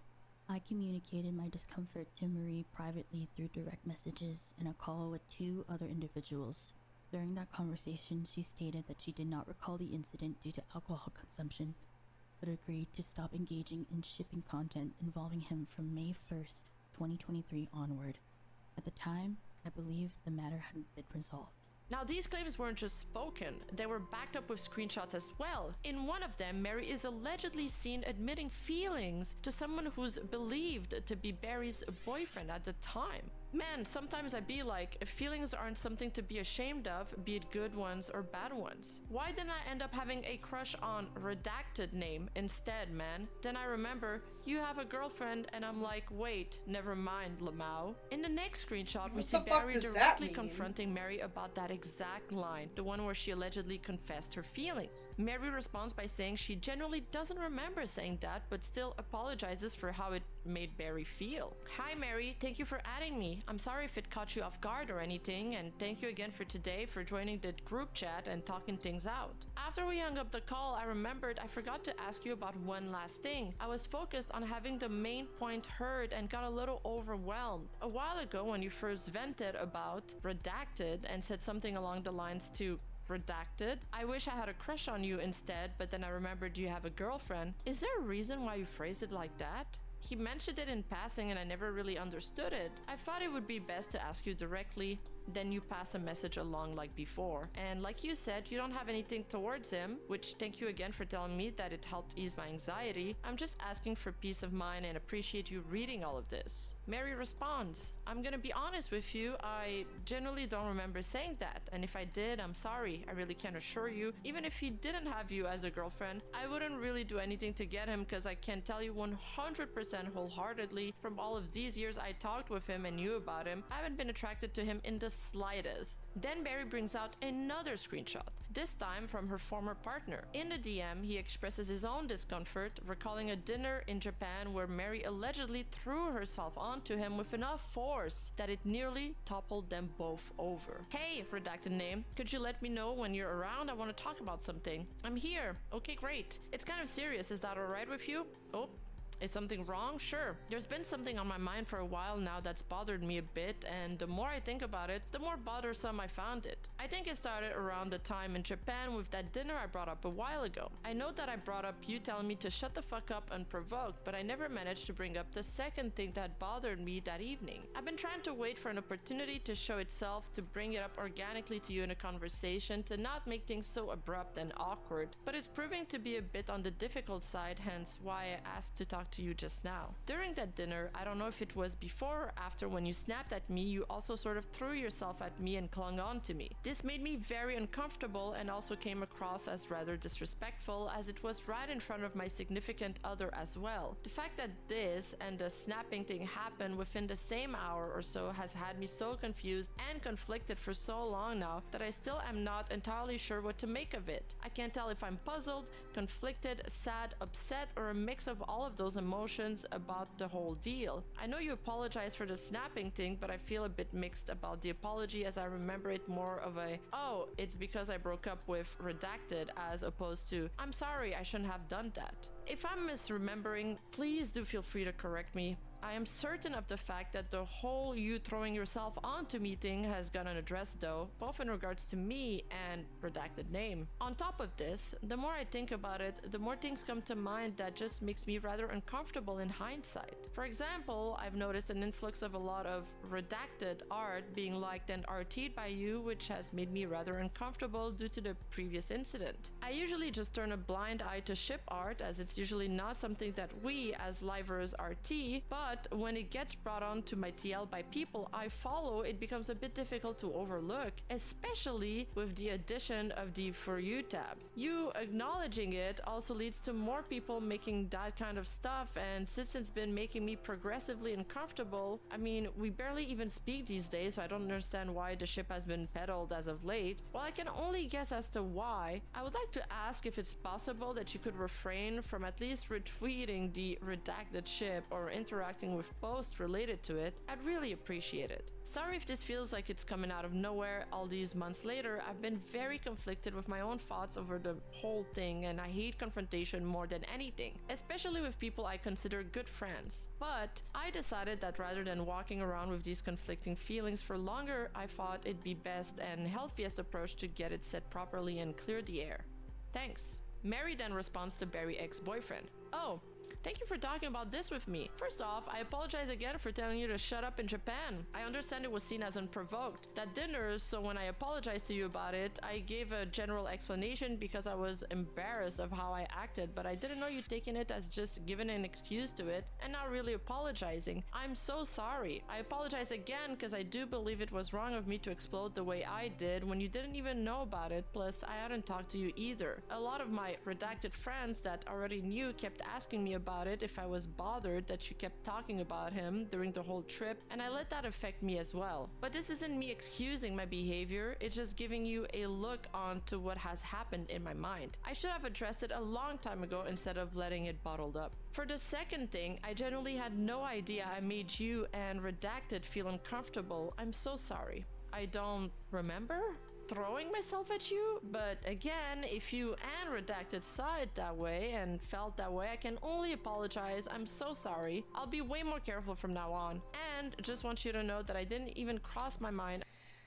I'm very curious as to where this is going, of just I drank so much that I don't remember, or like whatever the fuck, because this makes no sense. Honestly, most of this is not making much sense to me. But I'm sure there'll be so much more to be released out for this. I'm so sorry, redacted. I guess that's why it went unaddressed, but thank you for bringing it up to me. I generally had no idea, and now I know. Does redacted feel comfortable enough to talk to me so I apologize directly to her as well, or is it alright with only you? About the redacted, I don't really think much of it either. I retweet art if I like it, but I don't really stalk the art tag either. I like every single posted them, but I will of course respect your boundaries. Thank you for bringing that up as well. Do you feel comfortable if I just don't retweet any fan art with you, just to avoid any misunderstanding? Also, please don't apologize. If anything, I'm glad you did. I'm so sorry I didn't give you a safe space to do so earlier. I really had no idea, but now that I know, it's much better. So then Barry also makes it clear in her video that both she and her partner expressed their discomfort to Mary on 3 separate occasions. Once in her DMs that we've shown previously, 2 in his DMs, the one we just read now, and 3 in a separate private call that included 2 other individuals. Then we move on to the biggest allegations of the video. In the months that followed, I personally experienced. Okay, I'm gonna be so honest. Can we stop with videos like this? In the month that follows. Like, shut the fuck up, say it clearly. Stop trying to play the victim fucking card. It's so frustrating. Exclusion from collaborative projects, negative statements, and rumors about me. And that's not to say if you're feeling like you have... If you're feeling upset, right? And you're feeling like, you know, you're being attacked and stuff, react the way you need to react, but you should, at the end of the day, feel your feelings outside of hitting the record button write down a bunch of stuff that makes you clear and concise, and then make a video. I just... Oh! within company and mutual networks, and finally, harassment, including the doxing of personal information and death threats. In that segment, Barry claims that in the months following that confrontation, she began experiencing exclusions from collaborative projects, negative rumors being spread about her within the company and among mutual contacts, and full-on harassment, including the doxing of her personal information and even receiving death threats. It became apparent that directly settling boundaries with her was insufficient to prevent the disclosure of our personal information. I reported these incidents to Marie's previous employer through the appropriate channels after my personal information was shared without my consent. It was communicated that, following their internal review, the reported conduct was being addressed in accordance with company policy and that the potential disciplinary measures were under consideration. I also understood at the time that other individuals had submitted related concerns. From my perspective, no meaningful action appeared to be taken. I continued to see Marie receive sponsorships, design upgrades, and high-profile opportunities, which made me feel like my concerns were being minimized.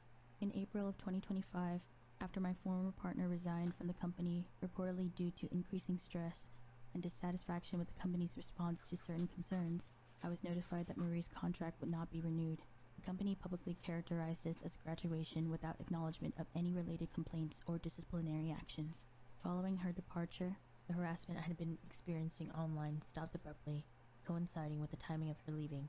This leads into the final segment of the video, and is where Barry directly addresses the response she received from the company, which is obviously Nijisanji in this case. She mentions that her former partner had eventually left Nijisanji, which tipped off netizens. That detail narrowed things down significantly until people ultimately pieced it together and realized that Barry's former boyfriend was Ike Eveland. Barry goes on to say that after she filed her reports, she was later informed that Mary's contract would not be renewed and that she would publicly apologize to her. However, Nijisanji publicly framed her exit as a graduation finally, which, as we know, is usually used to imply a positive or voluntary departure, not a disciplinary action. So Barry feels like she kinda got wronged here. But here's the part that really stood out. Barry adds that after Mary's departure from Nijisanji, the harassment against her online completely stopped, which understandably is one of the main reasons why she believes Mary may have been behind it. And right at the end of this section, Barry drops one of the strongest pieces of evidence in the entire video, a screenshot involving a Nijisanji supervisor. And this person appears to be pretty high up on the Niji ladder, even stepping in to take over what's assumed to be a Nijisanji manager.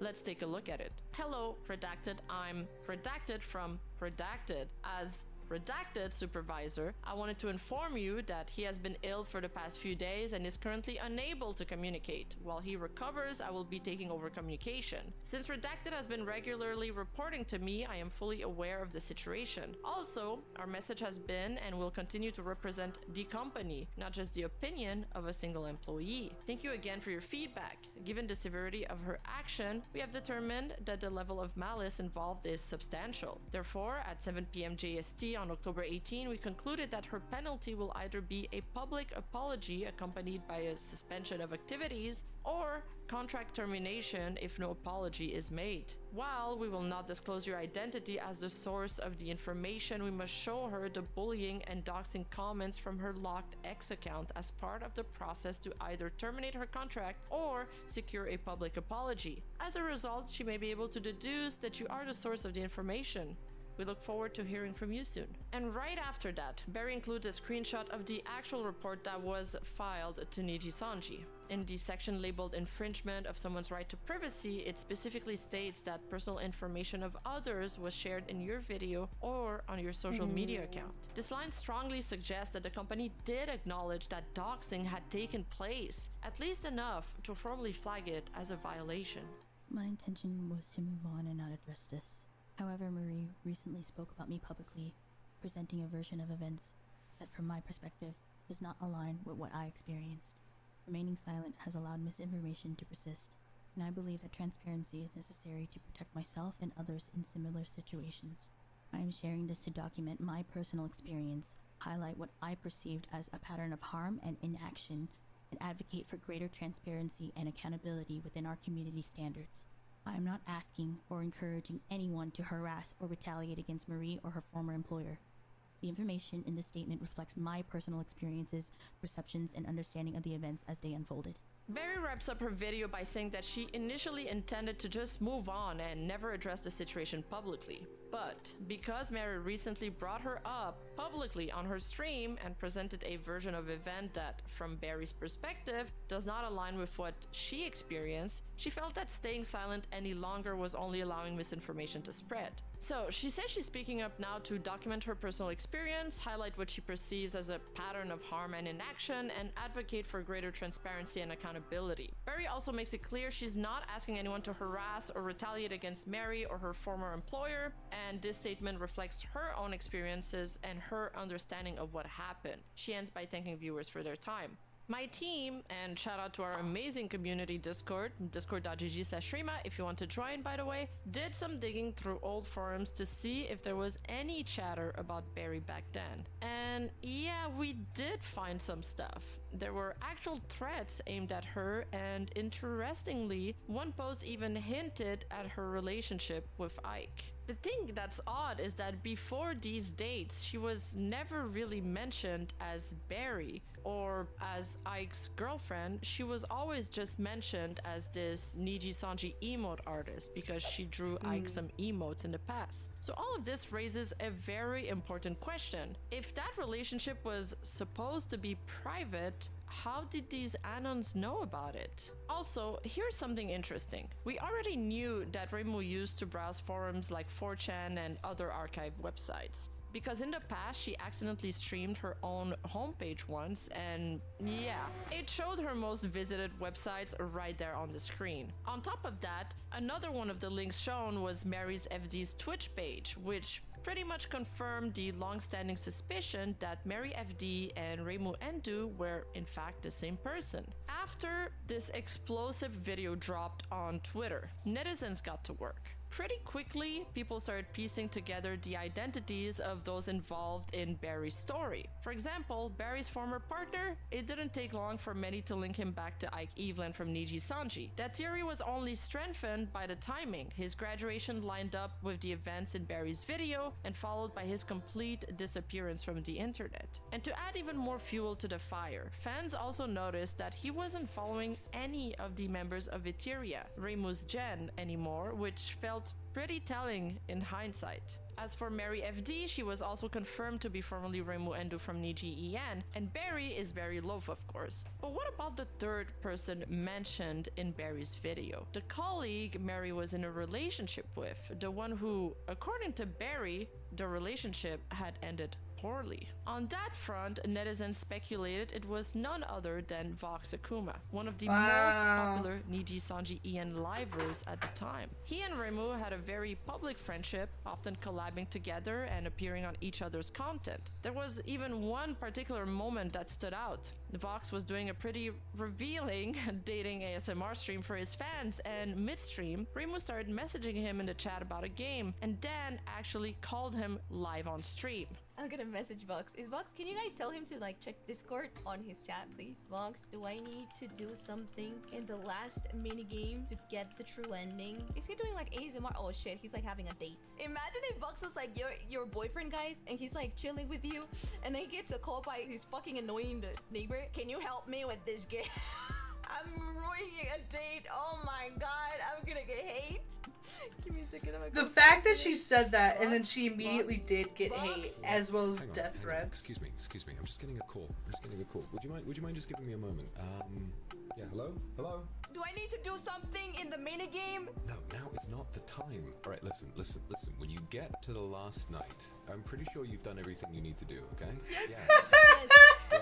That moment exploded. Okay, honestly, that would be really fucking funny is if I was on a date with somebody and they fucking just like, they get a call and they're just like, And they're just like, no, babe.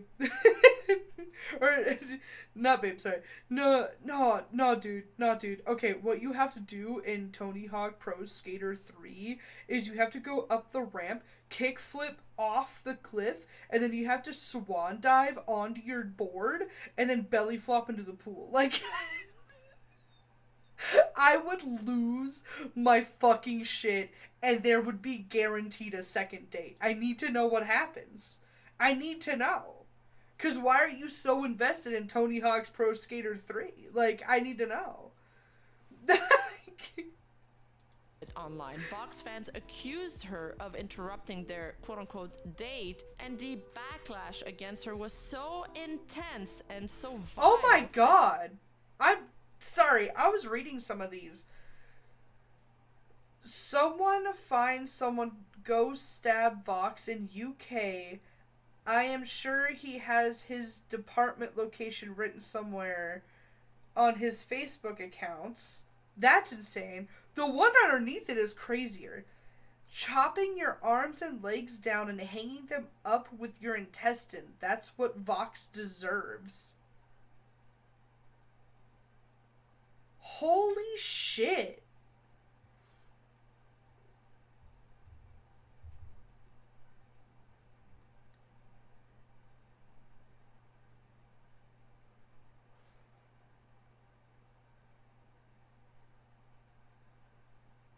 Also, the fucking duality of you really want to be his girlfriend, don't you? But the sad truth is he treats you just as a good friend. I am so sorry for you. What a pity. Motherfucker, you're watching him for his boyfriend ASMR shit.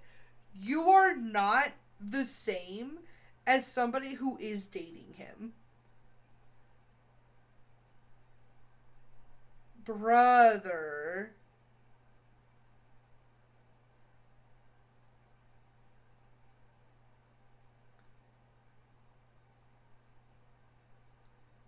Like, she received numerous death threats and harassment over it. This is what we call a super parasocial fan base. And just so you know, I'm not exaggerating. Here's what one of these streams looked like and the kind of stuff they were writing during these ASMRs. Because if I had to see it, now you do too. Oh no. Why don't you be a good little slut and go and sit down in that chair for me?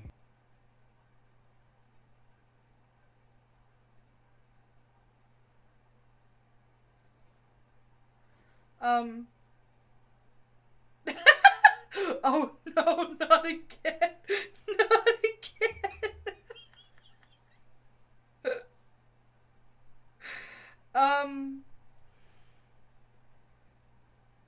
Okay. Brace yourselves, chat. How much do you enjoy being called daddy? I'm here to inform you That I really, really, really fucking love it when you call me that. Regardless, things got so out of hand that Vox had to publicly step in and set boundaries with his community, reminding them that the okay. content is just content and that creators was deserve fucking privacy crazy. and respect, and especially underlined that his fan base needed to respect his coworkers and his friends. But after some time passed, the fans started to notice something. Reimu didn't really appear on Vox's channel anymore. Some fans Yeah, even wonder noticed why. some weird comments exchanged between both of them. It did it again. It said connecting to match and it stops connecting. Alright. That's weird. For me, it literally takes less than 30 seconds to get a match. What the heck? If only that applied Yeah. to your dating history. Holy cow.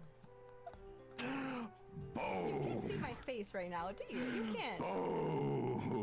And then we were was reminded kinda of rude. Raziel's document. Remember that one mod who came forward during the controversy involving Luka Kaneshiro back during Silengate? If you need a refresher, I covered it all in one of my past videos. Well, in that now deleted document, Raziel made some pretty interesting comments. She wrote, Luka would vent about numerous livers dating each other.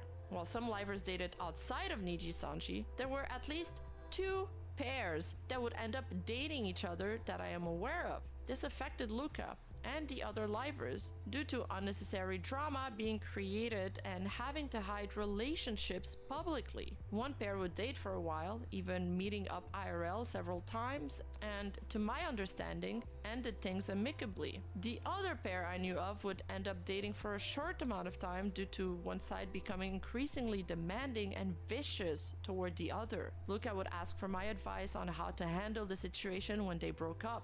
And this paragraph left many wondering. Was the Reimu Endu / Vox combo the pair that ended things amicably? Or were they the one where things turned demanding and vicious? And let's take a moment to do a little refresher here. Do you guys remember how on May 19th, a new outfit for Twisty, one that hadn't been revealed yet, suddenly leaked on 4chan?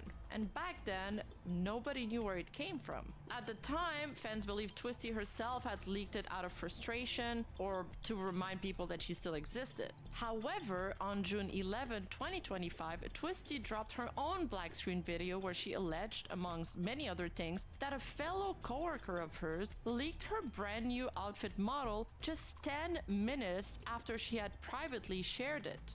On top of this, another coworker had leaked my outfit just 10 minutes after I had privately shared it.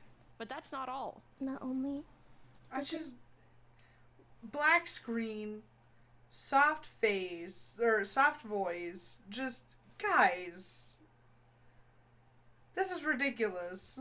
Expose something that I was really excited to be able to reveal to my fans and community, but they also added a lot of very mean and what I believe were manipulative comments to stir up drama and attempt to implicate me.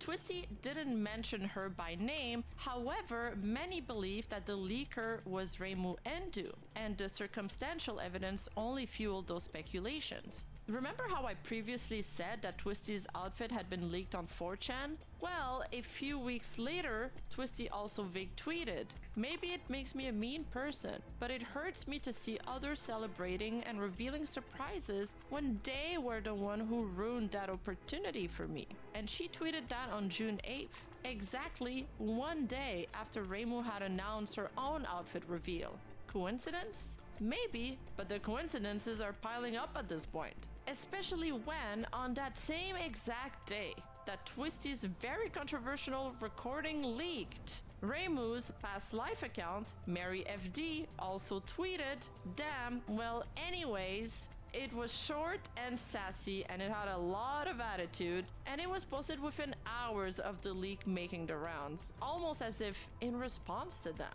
And then came that one final layer of salt. Twisty's stream, the black screen, and the apology, the entire emotional bombshell, was scheduled on the exact same time as Reimu's outfit debut stream. Down to the hour, almost perfectly overlapping. Intentional or not, it sent a message. Twisty and Reimu did not seem to like each other. And fast forward to the present, well, to Barry's video, which basically accused Reimu of harassing someone, sending them death threats, and leaking their private information. Seeing all of this come together, it's starting to form a very clear picture once you start connecting all these dots. And right after all of that dropped, we saw Twisty also tweeting from her PL. It's always nice to see evil people getting proven to be evil. And then responding to a commenter that said, "While people just decided to pretend you didn't say what you said about that person," she responds, "The most insane part to me is staff and other livers acting like I'm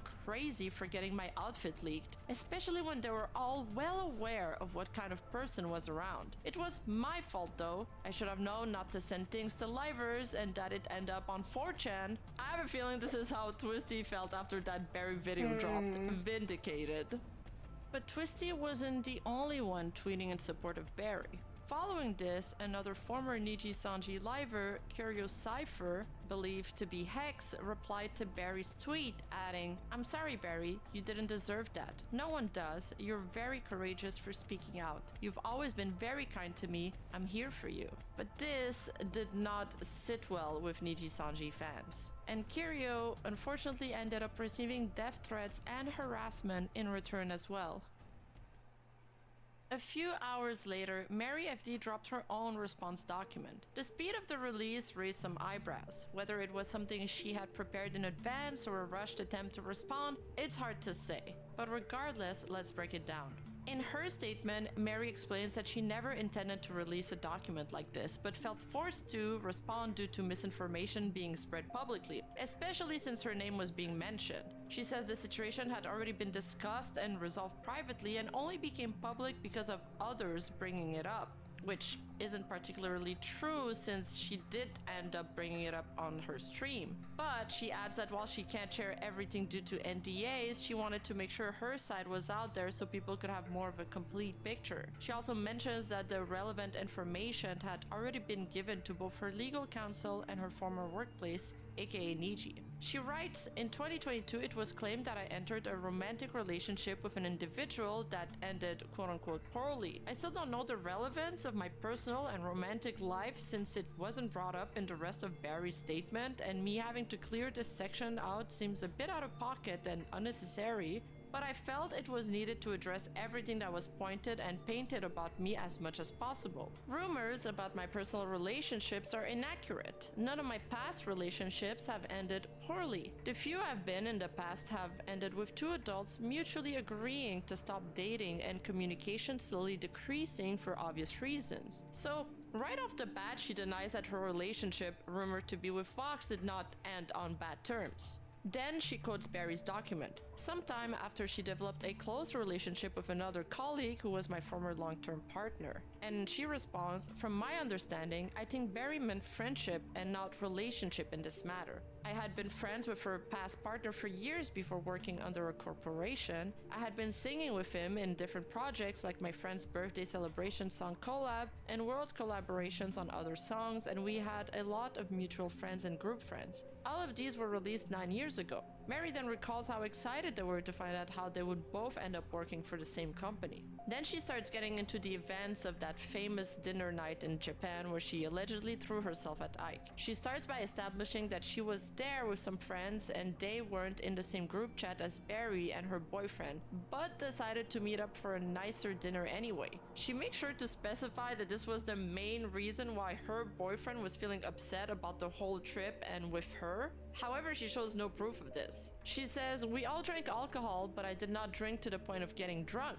This incident ends up being That a he said, she doesn't said, sound but the correct, whole but group, alright. which was made of around 10 people or more in total, Your counting Discord her showed boyfriend, differently, me, but my okay. friends, and other colleagues were witness to this. The incident she describes where I threw myself onto him was indeed a hug I gave her boyfriend while we were both sitting down. She felt uncomfortable Huh. with it, and her past boyfriend notified me of it, so I apologized for both parties. Even if I found it shocking, since I didn't think a hug would have that kind of a reaction, but because it made her uncomfortable, I did apologize, recognizing her physical boundaries and respecting her relationship, even after asking my friends if they had seen it as something else, or me throwing myself onto him and receiving and them telling me it hadn't been like that at all. She establishes that Ike did speak to her in DM about 5 months after the incident and that all was understood, which was shown in Barry's video. And then they had a Discord call with another one of Mary's friend that was present in Japan to further reassure Barry. Mary writes, her ex-boyfriend notified me about this 5 months after the trip had ended due to him not liking confrontation, which I completely understood. All of it was discussed in DMs, the ones shown in the video, but also during a Discord call with one of my friends who I had gone to Japan with a couple of months after I apologized, and things were cleared out over text. Here, Mary makes sure to underline the fact that her friends told her how nobody had seen it as nothing more than the hug it was supposed to be. Yeah. She adds, we all heard her and even thought, I'm getting real strong gaslighting vibes right now. But he was sitting down and I did not throw myself at him. Motherfucker. Physical contact is physical contact. Whether it was a dramatic, oh, we haven't seen each other in so long, you know, or it's just oh, hey, we haven't seen each other in so long. Give me like a hug. No? Okay, that's fine. It's nice to see you. Let's get this dinner going. You know, like, there's a difference. from what it sounds like you saw that whoever he was with his partner at the time, and you hated that, so you decided to be an asshole and go up and hug him when it wasn't needed. Not remember because drunk card, but good lord. Yeah, no, that's what I'm saying. Is like, there's no way you could drink that much that you forget everything that happened that night. That's impossible.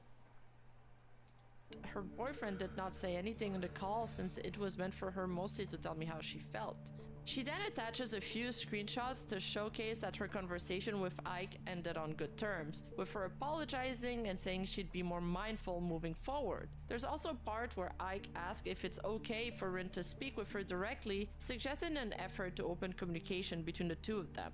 Mary explains that she's choosing not to include any screenshots from mutual friends or group chats that might provide additional context about Barry's behavior. This is partly out of respect for the individuals involved and because many of those Discord groups no longer exist, having been created back in 2019 to 2020. She also adds that in trying to respect Barry and her relationship much as possible, she's only disclosing one detail, that Barry had confided in her about how the relationship begun, including emotional baggage and what Barry referred to as her boyfriend's history with past relationships. According to Mary, this background made Barry feel especially insecure about the situation, which she believes contributed to the tension between them. Mary adds that she tried to support Barry through her relationship struggles by listening, offering reassurance, and opening up in return. But despite those efforts, Barry eventually cut off contact. Over time, Mary felt that her presence caused tension no matter what she did, which left her emotionally drained. To avoid adding more stress, she chose to step away from both Barry and her then boyfriend. Her final conversation with him was on April 27, 2024, where they agreed to cancel duet projects to give her peace of mind and make Barry more comfortable. She also includes a screenshot from Barry herself saying things like, "Thank you for reassuring me," and "Thank you again for answering my questions and respecting boundaries for months now. I really appreciate it," which are probably meant to show that at least at some point Barry acknowledged the effort and felt her boundaries were being respected. But Mary also makes a point to showcase several screenshots of Barry acting jealous and insecure. In one instance, Barry asked Mary why her then boyfriend Ike is ignoring her and also asked for clarification about one of Mary's tweets. She says, "I guess seeing your tweet and him avoiding, I don't know, it made me feel sad." Mary then responds, "I'm so sorry. Well, to give you some insight from my side, he accidentally got into a hangout and me and Redacted were there setting up for stream. We talked for like literally 5 minutes before we streamed and I was typoing all over the place on my waiting room. When we started streaming, I think he joined the call for 1 second to make fun of it, then left. They make it seem like we hanged out for hours before. But you know what I usually did when it hit me first? I generally just asked reassurance from Redacted boyfriend name, not like directly ask him, but hang out, like plan a date. And then when we spend a lot of hours together after that, I'd calm down. Does that usually work for you?" And here Mary FD seems to be referring to her own relationship at the time, which again was speculated to be with Fox.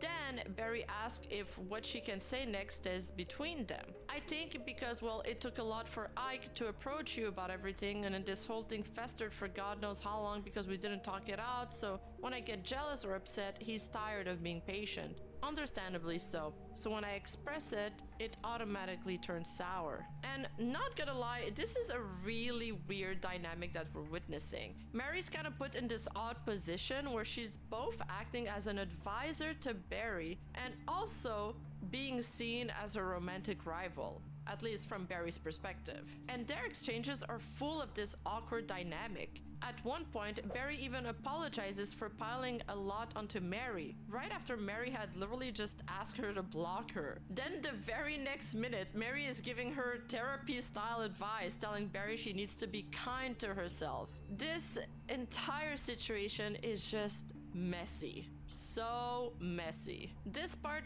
really feels like Mary's trying to show that she really made an effort to be there for Barry, but in the end it just seemed to stress both of them out even more. far. Barry was clearly still working through a lot of insecurity at the time, and Mary includes another example that also comes across as Barry feeling unsure about her place and even her worth in the relationship. Barry writes, "I also cried in the bathroom in Japan," and Mary responds, "Let's go. Not because of you, don't worry. Oh god. No, it's just meeting a lot of Ike's friends. You hear you're so lucky to have him a lot. And I'm sorry, I think I did that comment, yeah. But it makes me question what I bring to the table." Mary says that conversation like this kept happening over and over again. Barry would send her a tweet where Mary wished her ex good luck and asked why he was replying to that but ignoring her DMs.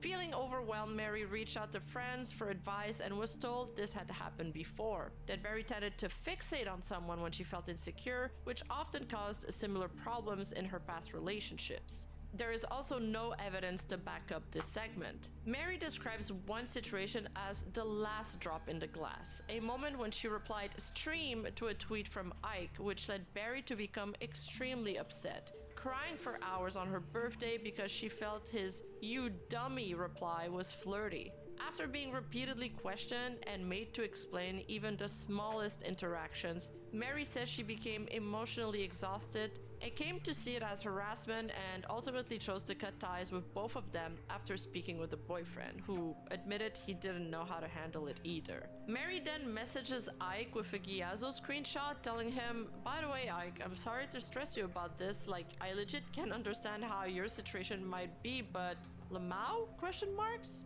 And she sends him a screenshot of something Barry told her. However, Mary here majorly blunders by first uploading an uncensored version of this screenshot before editing her document. But netizens, of course, caught it before it was changed, and by zooming in, we can finally confirm two things. One, that Ike was indeed the lifer Barry was dating, and two, that Niji Sanji was in fact the company mentioned. She then includes part of a conversation that she had with Ike about Barry. "I think I did what I could do as much as I could so far, so I'm sorry, by the way, this ends up being a constant stress for you. I barely saw you on the trip too, and to a certain extent I feel sad because I avoided sitting next to you because I kept on thinking I'd upset her, but at this point I legit think it just gets out of my hand. I'm sorry." Ike responds, "I don't think there's much either of us can really do. I tried talking to her, but she's pretty set in her ways." And Mary answers, "I'm sorry, Ike, I know this doesn't help, but you dummy wasn't flirty at all in my eyes. I trust you as friends, but this sort of things, I feel it's out of my hands, yeah. Hang in there, bish." So, they seem cool here. Mary says that after a few more interactions, she cancelled all planned song collaborations and cut off contact, but emphasizes that only a small group of mutual friends knew the full story, and none of them ever told others to avoid working with Barry. Basically, that issue happened on my birthday, 8/23, at 9 a.m., almost 10 a.m. I was probably at work. she's refuting the allegations that Barry was purposefully being left out of collabs.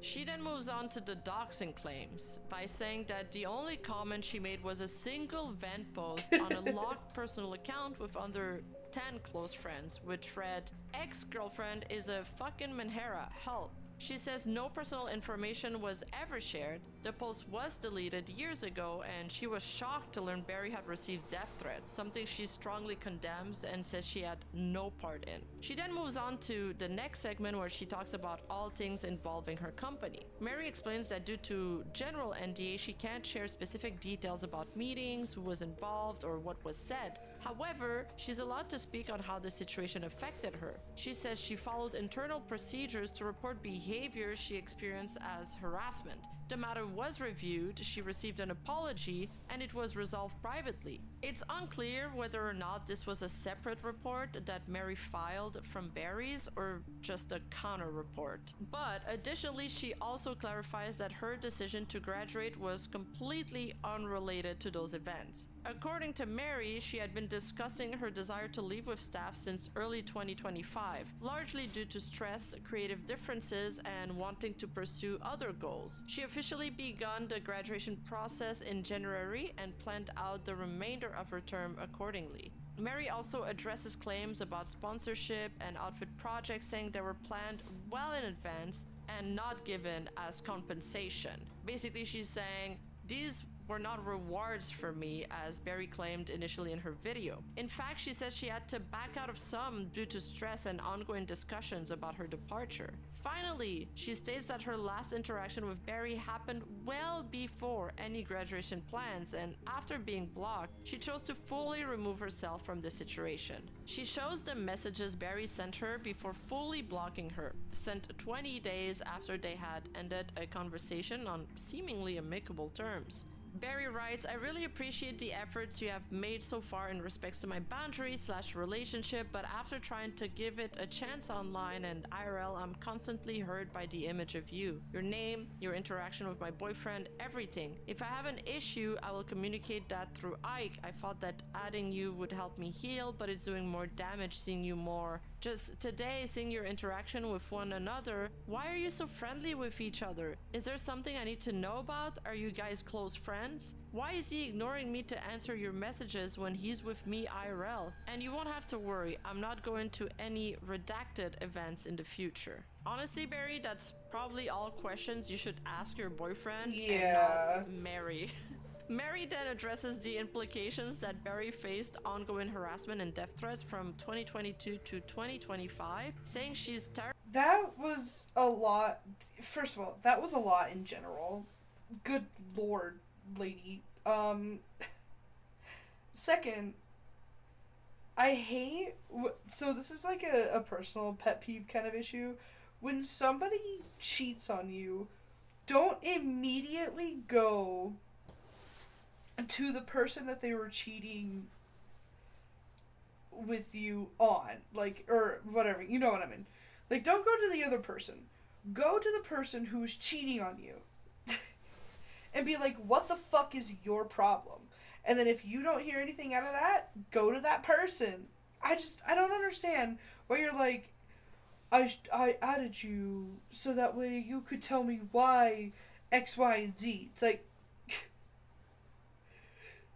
he's with me IRL, but he's messaging you. First of all, my red flag sensor is going up a little bit, because even if my partner and I are together, if my partner is like, oh, hey, hold on, a friend of mine is texting me about something, is it okay if I respond to them?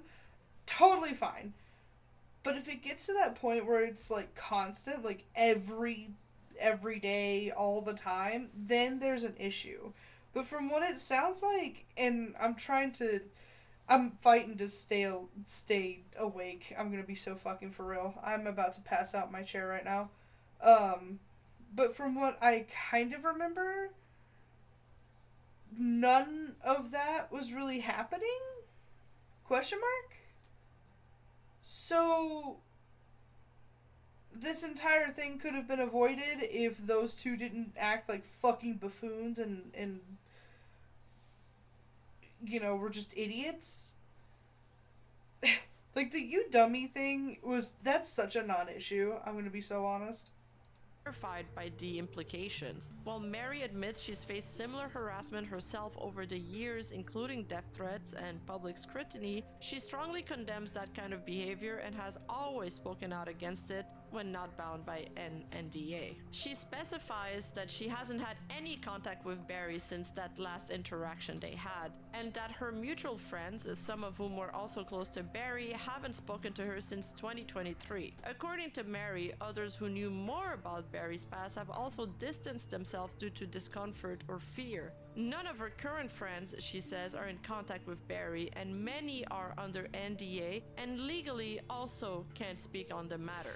Quite conveniently. Mary firmly states that despite their differences, she stands against any form of harassment or threats directed at Barry or anyone else. She says this situation doesn't justify that behavior either. So basically, Mary's doc is her way of saying that Barry was really unstable, insecure, and kind of an obsessive menhera, and that she generally tried to help her and ease her anxieties. She also makes it clear that she and Ike were on good terms. The supposed quote-unquote doxing was just a private vent tweet from a locked account, and that she filed a report for harassment as well. She really emphasizes that her graduation had nothing to do with this whole situation or any kind of wrongdoing on her part. But all in all, her response is fairly weak and hides behind the NDA excuse. Alright, then what? Well, Barry then decides to retaliate multiple times and in all the worst ways possible. Oh god. First, she starts by impulsively replying to Mary with additional screenshots. Thank you for bringing up our DMs. A fan who was merely supporting your ex endeavors was unnecessarily drawn into your personal matters, all while using your company account. Leaving things out of context only worsens misunderstandings. These are screenshots of Mary venting to Barry about a fan artist that her boyfriend— Just so you know, my lowest. So you don't feel crazy, there's this artist that I blocked, by the way. On your blank account? Yeah, you're so brave. What? Probably Vox talks to on Discord. Mary writes, just so you know, my lowest, so you don't feel crazy, there's this artist that I blocked, by the way. Barry says, on your Nietzsche account? Yeah, you're so brave. Because I give zero fucks, Lamau, and she links her Twitter. Barry says, as you should. Mary responds, it's crazy, like she cosplays as redacted, but then it's so obvious that she self-inserts with redacted in her fan art, right? At first I thought it was— So, because we watched that one video, I have a feeling these are Vox. Like, these are Vox things. Was crazy, then I'd see her super horny super chats, then I'd see him use his thumbnails, then I'd see him like her tweets only, then I'd see him replying only to her, then I see his talking to her on Discord.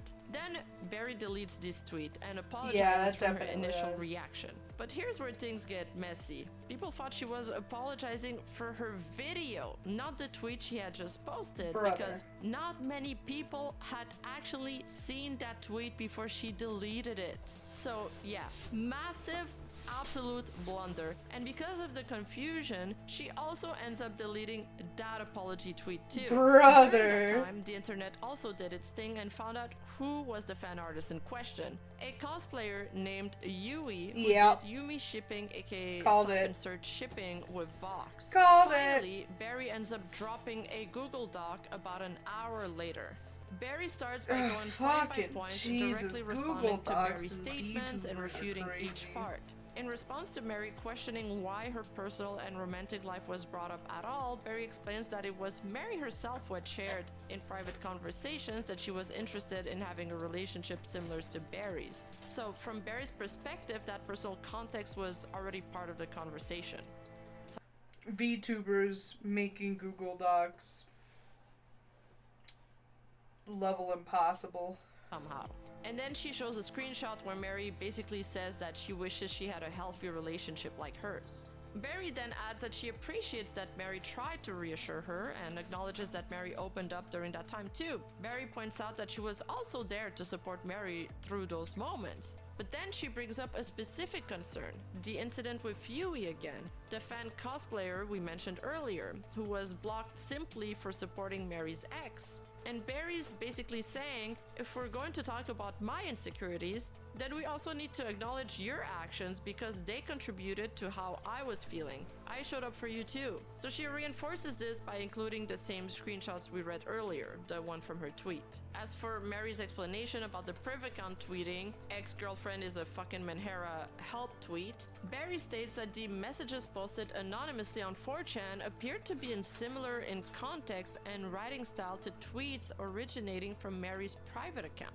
And that since we know Reimu was a frickin' user of 4chan, she tries to establish this weak correlation between the harassment screenshots from 4chan and this tweet about Barry being Menhera. She also draws a connection between something Mary or Reimu said directly in her document and a suspiciously similar 4chan post that appeared around September 2024. In her doc, Mary mentioned that she asked some of her work friends about Barry and claims that they all said the same thing, that Barry had a history of relationship issues and that they had distanced themselves from her because they were emotionally drained. And that's where things get sketchy, because a Fortune post from that same time period says almost the exact same thing, which does raise the question, was Mary leaking private details about Barry to anonymous forums? If that's the case, even if it's not a dox in the way the VTubing community usually defines it, it would still count as a breach of privacy,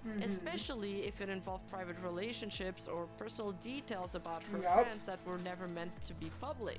One information could lead to another, and suddenly you've got way more sensitive information out there, and you've heightened the risk of having other accounts being exposed. Then Barry writes, I did not use or mention the term Menhera at any point in my video. I found it unusual that she included this in her document. However, there appears to be a strange recurring pattern of behavior in which an individual on 4chan has described me using this term. Basically, she's pointing out that both Mary and some anonymous posts on 4chan use the word Menhera to describe her, and is implying that because of that, there's a connection. Well, I got a newsflash for you, Barry. It's not just Reimu that uses that word, it's everybody. And then she basically just starts posting those 4chan forum posts telling her to KYS that we sourced earlier as proof of the death threats Reimu sent her. Like, no, Barry, we already had these rats. Your job was to give us the evidence for the rats, not believe them. Needless to say, by all means, this was a very weak document from Barry's part. It didn't land well with the audience. The response was overwhelmingly negative, and as expected, it didn't stay up for long. So she deleted it too. Finally, Barry gathers her thoughts and releases her final Google document. Barry's response is actually pretty short, which, given the kind of document drops the community's been dealing with lately, looking at you, Cinder document, oh my god! Her favor. Nah, you mean the 1000-page document? Yeah, that's fucking crazy. That document's crazy as fuck. I watched some dude, I can't remember his fucking name right now because my brain is shot and I'm fried. What? Okay. It took him 5 hours to read it. I was like, 5? You got me fucked up. That's half my shift at work. And of course I listened to that video. It was a live stream too, so it could have been shortened, but whatever. But like, I listened to that whole thing at work. I had 3 hours to spare before I had to go home, and I was like, well, damn. The fuck else do I do now? Did I get a singular word of what happened in that doc? Not really. Cinder went, and then that was it. That was it. Like, the whole Cinder thing was crazy. 10 pages long, but the amount of destruction per For page, real, Google Doc final boss. She You're so basically right. goes full kamikaze mode, like, if I'm going down, you're coming down with me. It almost turns into a Menhera versus Menhera violence. And you know what? I can work with that. However, the document ends up being reported shortly after its release for breach of TOS and taken down. But fortunately, we made copies. So right off the bat, the document starts with a really important statement that, for some reason, everybody missed. There seems to be confusion about consent. I got permission from my former partner, she writes. There it is. I gave his consent to Barry for sharing these screenshots in her document. He's backing her up. This is huge. Barry explains that she first met Mary back in 2017 when they worked on a group cover together, and they were mutuals on Twitter under her old alias, Rin, so they were already acquaintances before anything else happened. She also shares that her former partner had a friend, implied to be Mary, who became overly attached to him, which created a toxic dynamic, and says Mary would often vent to him about her own dating insecurities and anonymous online drama, including things related to a public ASMR stream her ex had done. That's what So therapists the are following for. screenshot is basically Mary venting to Ike about her own relationship problems. So one day we were working in his studio and she called him.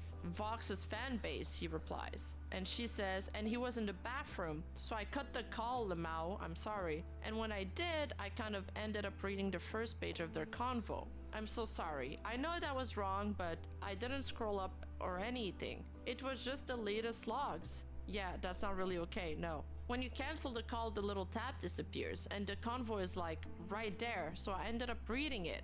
And I noticed they legitimately called like every 2 days for like, not exaggerating, Ike, like for 8 hours. And she sent him a fucking bikini picture. And when I saw that, I was like, Lamau. I left the room and didn't say anything. 1, I was jealous. 2, I couldn't concentrate. And 3, I was scared if I stayed, I just want to scroll up and read more. That's highly inappropriate in my personal opinion, on their part, I mean. Then Reimu replies, so I just went to another room and worked. Then we had a talk in the bathtub and I told him how uncomfortable she made me. Girl. And you know, this shit pisses me off too, alright? All of this, half of that, could have been just up here. A fucking paragraphs, people. Paragraphs, people! My god. She's like typed, hit enter, typed, hit enter. Like... And how whatever. I wanted him to at least make some boundaries, like I made clear. I didn't want him to cut her off because the least I wanted is to like limit his friendships and seem like those annoying, jealous, controlling girlfriends. But like at least just treat her as an artist you're commissioning because that's what he wanted to do supposedly. Then some days went by and I was drunk and I was chilling sitting behind him and I noticed they were talking again, and because I was drunk I got emotional and that's when we fought. And he strangely got like really defensive and I had to clear out like no joke 4 times in the convo I wasn't blaming him and that it wasn't his fault and all I wanted were boundaries, and he kept saying he couldn't cut her off because he was scared of what she'd do if he did and he just didn't know what to do. So every time I ask him, so what I get from this is nothing will happen and I just need to get used to her, then he'd get angry and like I felt he was slowly shifting the convo toward like me being that annoying jealous girlfriend, and I felt really bad, like to a point I felt like I was the bad guy and I shouldn't be talking about it again. So it ended with him apologizing and me apologizing as well, and he said he tried to set boundaries and that's where the thing ended. It was bad. Right now I feel better because I tried to just do stuff and think on something else, but like I felt so fucking anxious when it was happening, and like I keep telling him at some point I did trust him, but then the way she acts makes me not trust her and it makes me doubt, and I was sorry for that. At some point he did tell me she just casually asked one day like, oh, I was reading that docs page and they're talking a lot about Reimu. Are you guys dating? And I got pissed. He answered like, fucking ew, no, Lamau. And I told him I didn't like it and he said it was just for acting and blah blah blah. Wow, Vox really put Reimu in the cuck chair there. But she goes on to say, the fact that she came to ask him about it made me super pissed off. Not even my friends do that. That snooping kind of attitude pissed me off, and apparently she looks at 4chan and that dog site all the time and brings that shit to Vox, and I just don't like her. At one point of the convo I did tell him, what if she just randomly sends you a nude or I don't know, a picture in underwear or a bikini? I didn't tell him I knew she had sent it because I feel really shitty about it. And he said, oh no, if that happens, I just cut it off right there. And that answer made me so sad, like, I see. So basically he lied to her there because she had proof that the other girl had sent her a bikini photo before. This...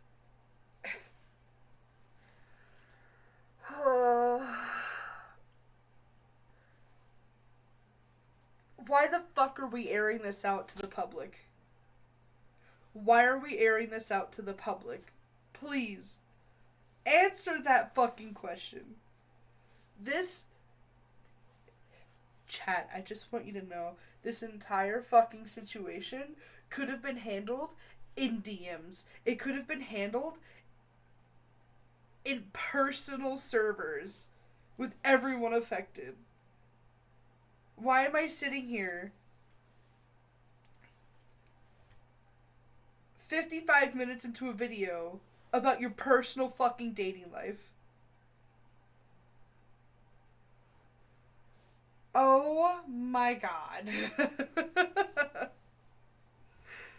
And on top of that, it's kind of super scary that this fan artist is looking at Vox and Reimu's docs information and then letting him know that she knows about it. So he's put in this weird position where he feels like he can't piss her off because she's got all of this sensitive info on her. Scary stuff. But the venting session between Reimu and Ike continues. Ike responds, "Sigh, yeah, that does complicate things a lot." Reimu responds, tension, "And that's drama, about yeah. it, like a quick summary. Sorry for vomiting it all out. All good, but yeah, that's rough." Sorry, babe. The views are down. We gotta start airing out our dirty laundry of how you don't do the fucking socks when they come out of the dryer. How you don't do the dishes. How you don't mow the lawn. How you don't give me good head. Like, I'm so tired, brother. I'm so tired. This shit could have been an email. Like, guys, please.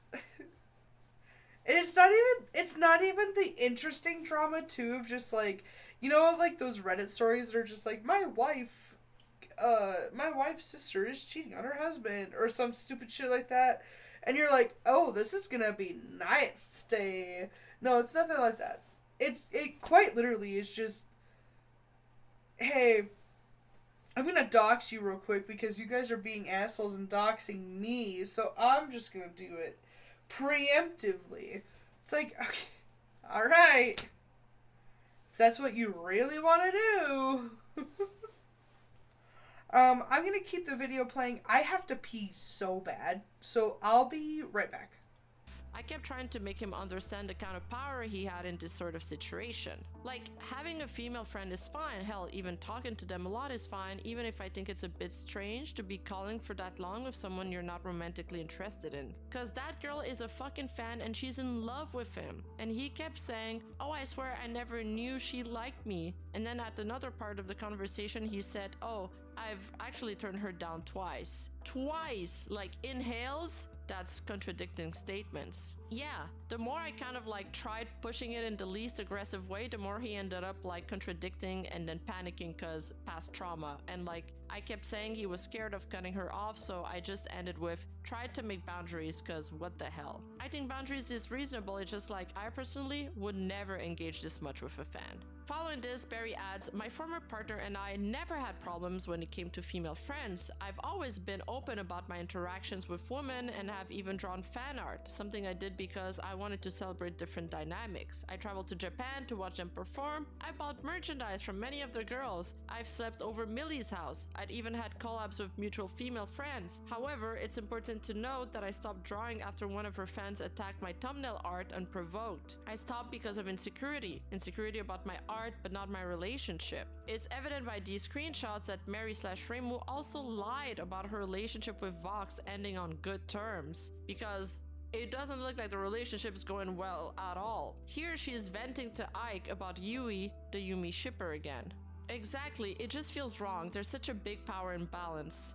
And he kept saying he did it because he had no one by his side when our drama happened and he had no one to vent. And I told him, yeah, he did. He had friends, man. He had you. And he was like, yeah, but I felt everyone was by your side, like on your team, including Ike. And I was like, sigh, just god damn it. Ike says I was on no one's side. And she says, yeah, exactly. I told him. All I told him is that I was disappointed in how he handled the fallout. She was a fan no matter what he did. She'd always be by your side, and that's not how actual friends act. Hell, we don't go to 4chan and a doc site and keep feeding him shit. At the first talk, I just told him I'd wish he had not vented with her out of all people. Yeah, but what done is done. We can only hope he holds true to his promise about boundaries. That relationship seemed rocky, and Mary slash Reimu seemed to have been confiding in Ike throughout, making her rebound with him all the more likely, which in turn makes Barry's suspicion more valid. So another thing that's great about Barry's document is that she color-coded all of the censored names using each Niji-Sanji's liver's primary color. And because of that, we were able to piece together some pretty damning revelations. We ended up putting together a legend to make things easier for you to follow.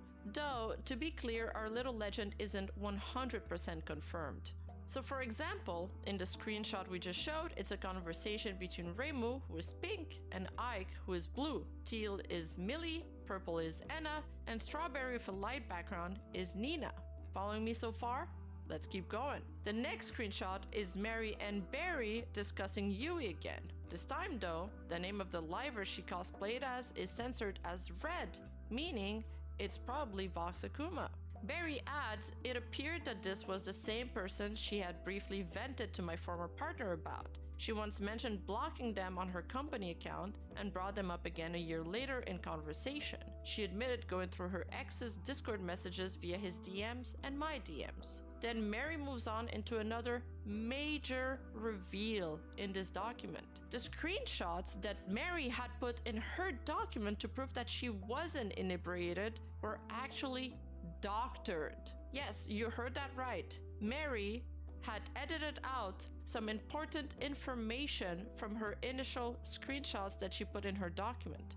These are the original screenshots showcased in Mary's doc, and this is the parts that she cut out. Ike says, "You were somewhat drunk if I recall correctly, but I vividly remember how it happened. I even pulled away to the point where I was sliding off my chair. You can ask others that were there if my account doesn't add up.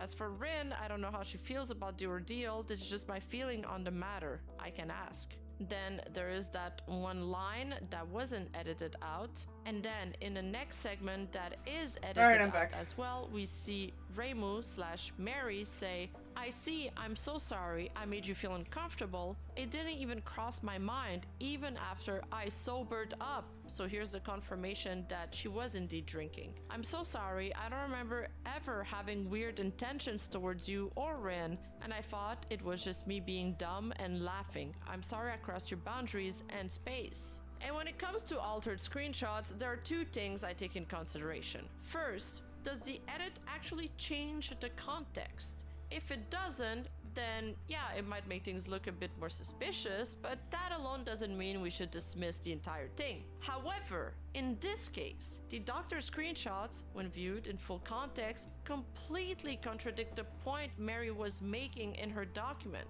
that she wasn't drunk during the dinner when she threw herself onto Ike's laps. TLDR, Mary slash Reimu lied in her response document by doctoring those screenshots, which directly contradict her claim of not being drunk when throwing herself on Ike. Barry then responds to Mary's claim that past friends distanced themselves from her out of discomfort and fear, saying that this was never communicated to her and she's unsure what quote-unquote past actions Mary is referring to. She says she's open to clarification and wants to take accountability if needed. Barry also reveals she received a cease and desist letter after Mary put out her own statement. Finally, she adds that Mary also had let her breakup with her then ex, believed to be Vox, affect the synergy of the group, even suggesting sometimes to leave him. Yeah, no, I can't tell at all. "I'm sorry, you'll have to see Vox in redacted event, bro. If he ends up hanging with you and Ike, please take Ike on a date. Ditch Vox." But the next set of screenshots I'm about to show are probably the most important part of the document, so pay attention. The workplace harassment got so bad that at one point Ike has to talk to his manager to ask about not being around his bullies during a recording. "Can I talk to you? It's important." It's regarding the Redacted event with Shu. Members of Redacted are paired up with guests at the Redacted event. I'm paired with my bullies. Can I please switch? I didn't see it on the script until now. If it's too late, I'll just try to tough it out. I'm so sorry for the inconvenience. The manager responds, okay, I will talk to Shu and Vox in person. Ike says, thank you, I really appreciate it. I'm so sorry once again for causing trouble. Manager responds, no problem at all. Shu said he is okay with swapping with Sunny and you. Okay, thank you both. I'm so grateful. Please join the voice chat so that we can do mic check. Is it required? I'd rather not speak to them. I am afraid. Yes. Okay. In the future, I never wish to be associated with them. They doxed me. And the manager simply responds, understood. Like it's nothing. Understood. This blows Okay. my mind. It's an insane revelation. Ike was doxxed by bullies, plural, mind you, within Niji Sanji. And I'm not sure what I'm more shocked of. The fact that he got doxxed by people that worked with him, or that he reported it to a manager who replied so casually. On top of that, the screenshots are dated around May 20th and seem to be in reference to an event organized by Shu. Based on that, we narrowed it down to Shu Yamino's 3D event, which aired on July 12th. In those screenshots, Ike allegedly says that he doesn't want to perform with his bullies and asks if he can swap with Sunny. So, naturally, people started looking at the 3D event lineup to figure out who Sunny ended up performing with, and it turns out he was paired with Reimu and Enna.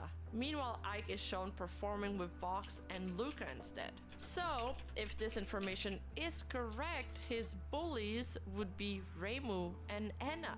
Now, it's important to note that this connection is still speculative. We're working off context clues and screenshots, and while the implication is That's there, rough, buddy, nothing anyway. has been Yeah. confirmed officially. So take this more as an alleged inference based on available information. Not only that, but note that the screenshots are dated after the Selene Gate incident, during a time when Niji Sanji was under public pressure to improve Liver's working condition, which makes this entire situation even more damning. Barry then writes, my former partner was also excluded from Millie's event on April 19, 2024. He was live tweeting throughout the event and discovered that he wasn't included in the first 4 waves of participants featured during Millie's live watch. This coincides with his live tweets. He found out by watching the live recording alongside TL. She also attaches a Discord screenshot where Ike is confronting Millie about it. So, am I getting added to the group chat, or are we just doing this over DM? Or did something come up? Let me know. About 11 days passes, and he hits her up again. Hey, so what's going on? I haven't heard anything from you, but I keep hearing about all these plans from other people that are coming here. Millie responds, I'm gonna make one now. Sorry, we don't have a group chat, but everything is just being planned on Hangouts whenever we can. Really? Others have told me there is one. Did they lie? We had one, but it's for Redacted, and Illyra's bestie is in it. Interesting. Does the bestie not like me or something? Is that why a new group chat had to be made specifically for me? Also, isn't it odd how this is the second time something like this happened, where I'm strangely excluded from group chats when there's a meetup with friends in Redacted? I'm just letting you know how it looks. I don't think I'm asking a difficult question here. Would it be alright if I ask for an answer? She responds, first of all, please let me know if I'm getting this the wrong, but the way you talk right is a little bit passive-aggressive. I just made a group chat specifically for the Redacted event people, and we didn't exactly have any plans besides the one we just talked in Hangouts. Even the Redacted event was something like that was planned beforehand with our IRL friends. It just happened that it landed on the date during Redacted event, and I just Aya and Petra or Wilson to come here and hang out VC. Also, I want to address something too. When I asked you for Redacted event, and it was around June, I thought we are in good terms. However, I've noticed that you unfollowed me on Twitter, and I got hesitant to reach out to you because I thought you didn't like me. So I'm feeling a little bit confused about our friendship, especially right now because of how you're being really passive-aggressive with me. I'm going through a lot right now, and I just feel super attacked for no reason. I am not intending to come off as passive-aggressive, he replies. I do think I have the right to ask for answers though. This is the second time you guys have planned things with Redacted and Redacted and excluded me from it. The first time it was, oh, it's just the Redacted peeps, which then changed to if Ike comes, he's gonna bring Vox, and now it's, oh, it's because Illyra's bestie is in it, which then became, oh, it's only for the redacted event. Why does the reasoning constantly keep changing? I had to find out from the people coming here themselves that something was even happening. How do you think it looks to them when they come to me and say, Ike, you're in Redacted too, right? Are you coming to the Redacted? And I go, what Redacted? You guys are coming here? They are shocked that you didn't tell me anything, especially when they are staying in the same area that we both live in and I am 5 minutes away. Is it really hard to not see this as a repeated instance of purposeful exclusion? If I'm not wanted, I'd rather you just tell me up front so I don't waste my time. Just remember that they are my friends too. First of all, I thought whatever we talked about in Redacted was something we had put behind and started a clean state. I just want you to understand that during the time when Reimu and Vox were on bad terms, Ike might bring Vox if he comes, which is something said to let Reimu mentally prepare. Might happen since we, at the time, didn't know that you were also not on good terms with Vox. It wasn't meant in a way where anyone wanted to exclude you. I think you keep pushing that idea onto me, Anna, and Illyra, and it's really unfair. Also, as I said, this August trip was something that was made plans and hangouts because we're tired to go to Redacted this year, and Petra, or Wilson,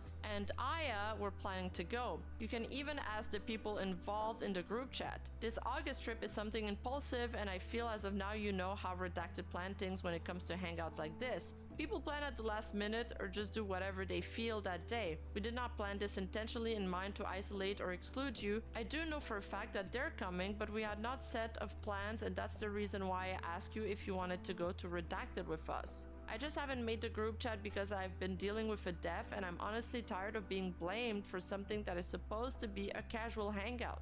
I do think I'm bringing up valid points, and it's a little bit disappointing that you're resorting to attacking me in return with terms such as passive-aggressive and bringing up a previous incident that by and large was never resolved because I feel that I never got an answer. There are still conflicting accounts coming from everyone involved, and I wish to know why that is. When I brought up the whole if I comes he'll bring Vox to your face in person, you act shocked and appalled when you said what? Who said that? Nobody has said anything like that. But now you're telling me you knew all along? I don't understand, which is it? Also, Reimu is the one that claimed that you were the one that initially said it. But then when I am so tired. Like, this is, like, don't get me wrong, I'm, like, tired, but I meant, like, tired in the way of, like, this is so emotionally draining.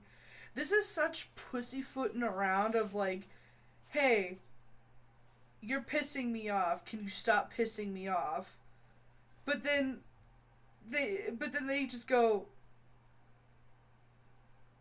so anyway, I'm gonna continue pissing you off about this exact, like, situation, and you're just gonna have to deal with it. Anyways, like, guys,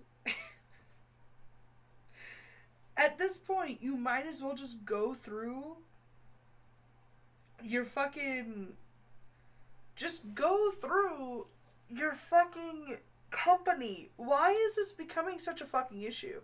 This has been literally a non-issue since the fucking start. Yeah, shit happened. You got doxxed. I get it.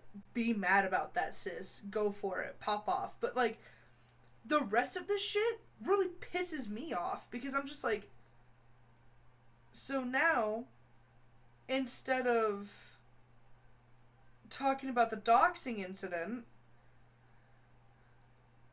we're talking about relationship stuff and how you feel bullied and belittled. Like, what? Whatever. I asked you during that one dinner, you said that you didn't. Why is that also conflicting? I'm really just trying to get answers as to why no one can seem to get their story straight. Also, and this is just circumstantial evidence, mind you, but it wouldn't be the first time that you guys have excluded someone. I know for a fact that you did the very same thing to Nina, and when she asked about it, you told her that it was all in her head to her face, only to later admit to her that you did in fact exclude her. That does hurt your credibility somewhat. Ooh. Ike dropping the bombshell here on Millie. And by piecing things together as to who the strawberry names referred to, which we were able to confirm because Barry also later censored Nina's name using the same color in another part of her document, we can confidently say that the strawberry colored censor is Nina. Also mainly because we have the original uncensored screenshot to back this up. So now, based on DMs and confirmed screenshots, we know that Nina was truly excluded from Etheria project, at least once. So it's not a rumor anymore. And when she confronted Millie about it, Millie initially told her it was all in her head, only to later admit she did exclude her. That's insane. And let's be real here, that kind of gaslighting would drive anyone crazy. These sets of screenshots all just basically confirm that the clique's existence was real. All this time, we thought these were just the ramblings of people with a little bit too much time on their hands. But at this point, I'm starting to wonder, can the rat stop becoming true, please? But back to Barry's document. Next, Barry moves on to death threats and doxing allegations. She writes, even though 4chan is an anonymous website, the posts were sharing sensitive information that was not public knowledge. And for clarity, these 4chan posts contain information that only a select few would know, including details about my relationship with my former partner and my friendship with mutual acquaintances. These 4chan posts were found specifically referencing the boundaries my former partner and I set with her in 2023. I also only opened up to specifically her wave about my audition because at the time they were my friends. I was only made aware of these 4chan posts because Mary had previously vented to my former partner about her insecurities within her relationship dynamic, highlighting 4chan. This being said, how would anyone know that I was in a relationship with a bigger streamer if they didn't know who I was? And honestly, she does have a point here. I mean, and it's true that knowing what we know of how secret identities get revealed, a single private information can lead to a load more, potentially risking more sensitive information. It's almost like that's why they call it doxing, is because when you put out one small private detail, that could lead to the downfall of everything else. Let's give it up for them remembering what it means. Anyway, again, this was an entire non-issue for 90% of the video that is here. The other 10% is the, hey, you doxed me? Oh shit, my bad. Yeah, I kind of did, didn't I? That's all that should have been happening, is just the accountability for doxing someone. Not only that, how did 4chan know about her audition? Did somebody in the gen that she confided into leak it to somebody else and it somehow made it to forums? Who knows? But again, all in all, the way Barry describes this, it still doesn't fall under doxing, at least not in the way that the VTubing community typically uses the term. However, if you remember properly a detail from Barry's initial video, her strongest point is still the screenshot from a Niji-sanji supervisor saying, given the severity of her actions, we have determined that the level of malice involved is substantial. Therefore, at 7 p.m. JST on October 18, we concluded that her penalty will either be a public apology accompanied by a suspension of activities or contract termination if an apology is made. While we will not disclose your identity as the source of information, we must show her the bullying and doxing comments from her locked X account as part of the process to either terminate her contract or secure a public apology. So it's really the Niji-sanji supervisor who called this doxing, and it may simply be that Barry is using their terms in her document. She then writes, suddenly again in 2025, my name was mentioned in 4chan with death threats. It was strange because the date of these posts correlated to the facts that she was being taken off a sponsorship around this time. After these 4chan posts were found, no more mentions of Barry were happening, so I had hoped that this was the extent of the doxing, talking about my private relationship/friendships. that would occur since her departure from the company. So again, I feel like this doesn't really prove that Reimu is behind these death threats and harassment. Sure, it is odd that this information made its way on forums when Reimu was supposedly the only one who knew it, or other members of Eteria, but there really is no way to firmly prove that Reimu is behind those death threats. So as of now, I don't believe we can concretely say that she is. Finally, Barry reflects on the situation and acknowledges her own insecurities, but firmly states that she was never a controlling or malicious partner. Despite trying to express her concerns about exclusion and harassment, she says she was repeatedly brushed off and labeled as jealous or insecure. She describes being gaslit for a long time, even after offering support and meeting Mary in person multiple times. Mary was still monitoring fans, posting anonymously, and even checking her ex's message without consent. And honestly, after seeing how Millie allegedly talks to Ike so dismissive and even borderline cold, and likely did the same with Nina, it does put things in perspective. If this is how Barry and Ike were being treated behind the scenes by the Eteria girls, it's not hard to imagine how damaging that environment must have been. Anyone in that position could have been pushed to their limits. And on top of that, we now know that Mary/Reimu lied about her breakup with Vox being amicable. Barry got permission from Ike to release more screenshots too, which is pushing back on the crazy ex-girlfriend narrative that Mary was trying to craft in her own document. And now it's not just Barry anymore. It's Barry and Ike's word versus Mary's/Reimu's. So after Barry released her initial video, she says that Mary responded by sending her a cease and desist. And while Barry makes it clear that she doesn't support harassment, she does feel like it was necessary for her to speak up and share her side of the story. So after this news dropped, Fox fanbase, the Kindred, who are infamously one of the most parasocial fan bases out there, basically lost it all over the internet. Yeah, as we just saw. Meltdown mode. He's super popular in China too, and things especially exploded on this Chinese app called RedNote. It's kind of like a mix between social media and shopping. Users post stuff and there's an e-commerce side to it, and yeah, Kindred were not taking the news very well over there. Brief warning for #NTR. They also have this little day counter where they track how long they've been in love with him. It's kind of cute. Dear Man, God. I need one of those to count how many days me and Gojo have been married, for reals. I don't even know what to say anymore. I can't let go, not even a little bit. I truly love him so much. What I love is Vox, the avatar, not the person inside it. If you want to call me a delusional fangirl, then yes, I am. I admit I used to defend his actions and I can apologize for that. But I genuinely can't let go, not even a little.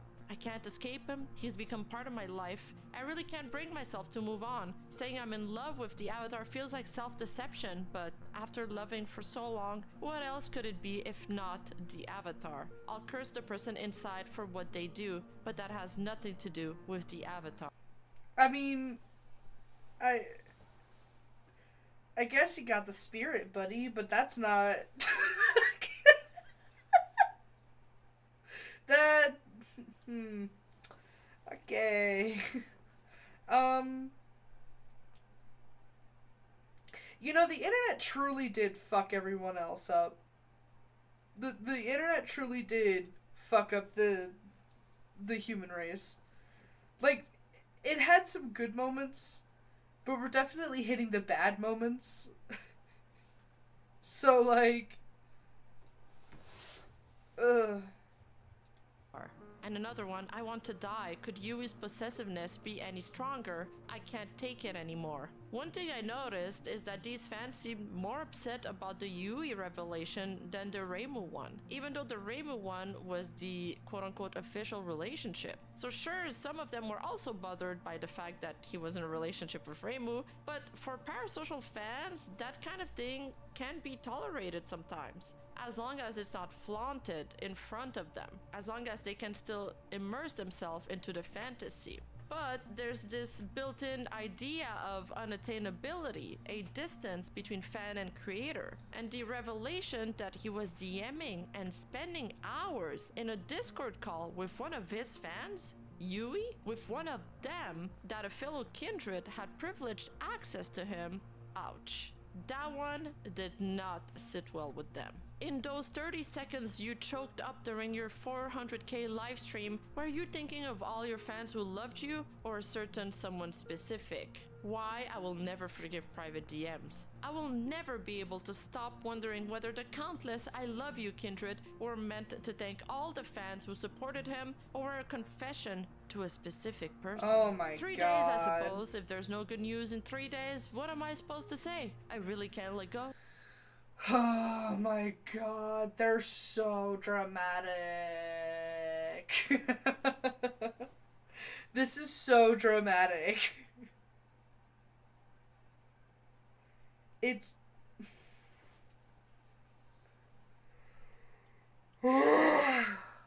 Whatever. We're almost done. Then I can go to bed and not have to deal with this anymore. God, I fucking...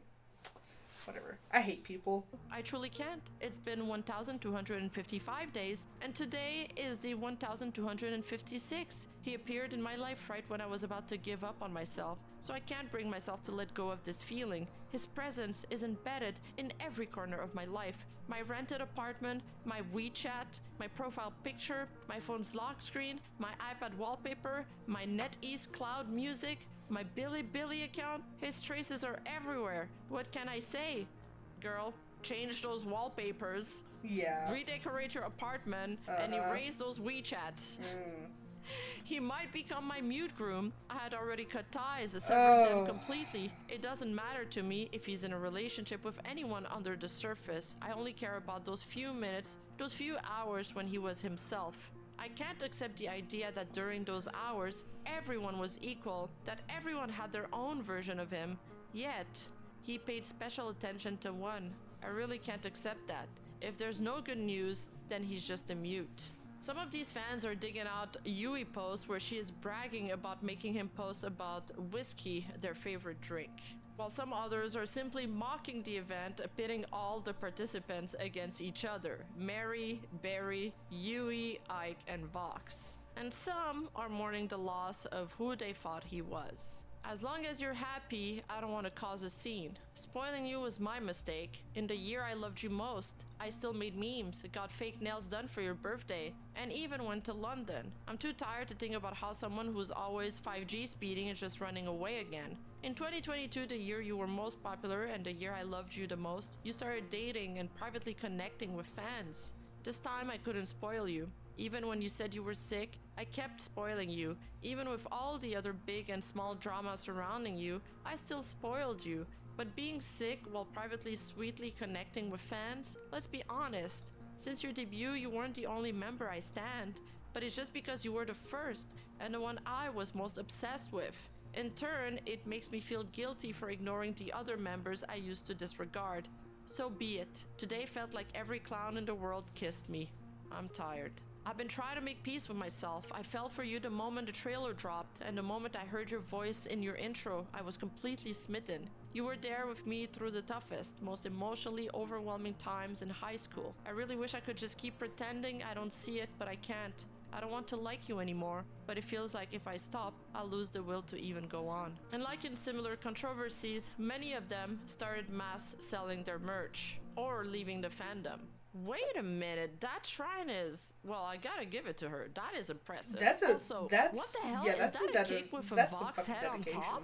And some other Holy fans shit. were simply discussing the rumors amongst themselves, saying things such as, Reimu and Vox broke up after Reimu discovered during their talks that Vox was privately contacting a fan artist named Yui, which led to numerous arguments. Vox refused to cut ties with Yui, choosing to argue instead. After the breakup, Reimu allegedly told Ike if the person I like wasn't Vox but was you, it would have been better. But you have a girlfriend, so never mind, haha. Although Ike's girlfriend was also a, quote, plastic friend with Reimu, she was unhappy with how close Reimu and Ike were and amended that Reimu cut off contact with him, which eventually led to a falling out and no further communication. The latest incident was sparked by Reimu live streaming, where she vaguely referred to someone's girlfriend being neurotic and thinking everyone was trying to steal her boyfriend. Ike's girlfriend believed this was about her and exploded. Hey, this is not a bad summary of those events. This is actually better than my video right now. And meanwhile, some others are still coping and decided to still support him. About Vox, why am I being dragged again? Anyway, they always use Vox as a shield whenever something happens. This whole thing doesn't seem like a solid slam dunk. It's got some personal bias in it, though I'm not entirely clear on it yet. Soul stands fear nothing. You guys who are leaving the fandom, you can sell your merch to me cheap, or even give it to me. So, are the rumors about him dating true? There's no concrete evidence. I've been trying to find out who mentioned him, but I've read the original post and it doesn't mention anyone at all. To be honest, we don't even know if that ex is male or female. It's always just been netizen speculation. A few of those guesses happened to be seen by more people, so they were taken as fact. In reality, we don't even know if they're from inside or outside the company, or their gender. About a week later, Zandu, who's Ike's previous life, resurfaced online after completely vanishing post-graduation for about 6 months. He made a brief statement talking about his time away and reflecting on everything he went through. He said, "With time and distance, I have been able to process what I experienced and better understand why it affected me so deeply. That situation was not something I could continue in, and stepping away was necessary to protect my well-being and begin healing." He also thanked the community for their support, mentioned he's been focusing on building positive connections, and announced that he'll be returning to streaming starting the next day. Interestingly, Barry also retweeted the post, and now a lot of people online are speculating that his statement kind of lines up with what Barry mentioned in her document. Even though he kept things vague, it definitely feels like he's subtly addressing what's going on. But the next day, Doki Bird also tweets, "Today's stream might come as a surprise for a lot of people. Zandu reached out to me a few days ago and we privately reconnected. We had a long, honest talk and he apologized for how things were back then. It meant a lot to me. He didn't know if he could come back to the public or if he could come back online after everything that happened, and that is completely understandable. I wanted to give him a calm and safe space to say hi again and show him that he is loved and feel the support that..." We love Doki. We love Doki in this fucking house. She's so sweet. I'm so glad that we have people like Doki in the community, because God. Is still here for him from those who care.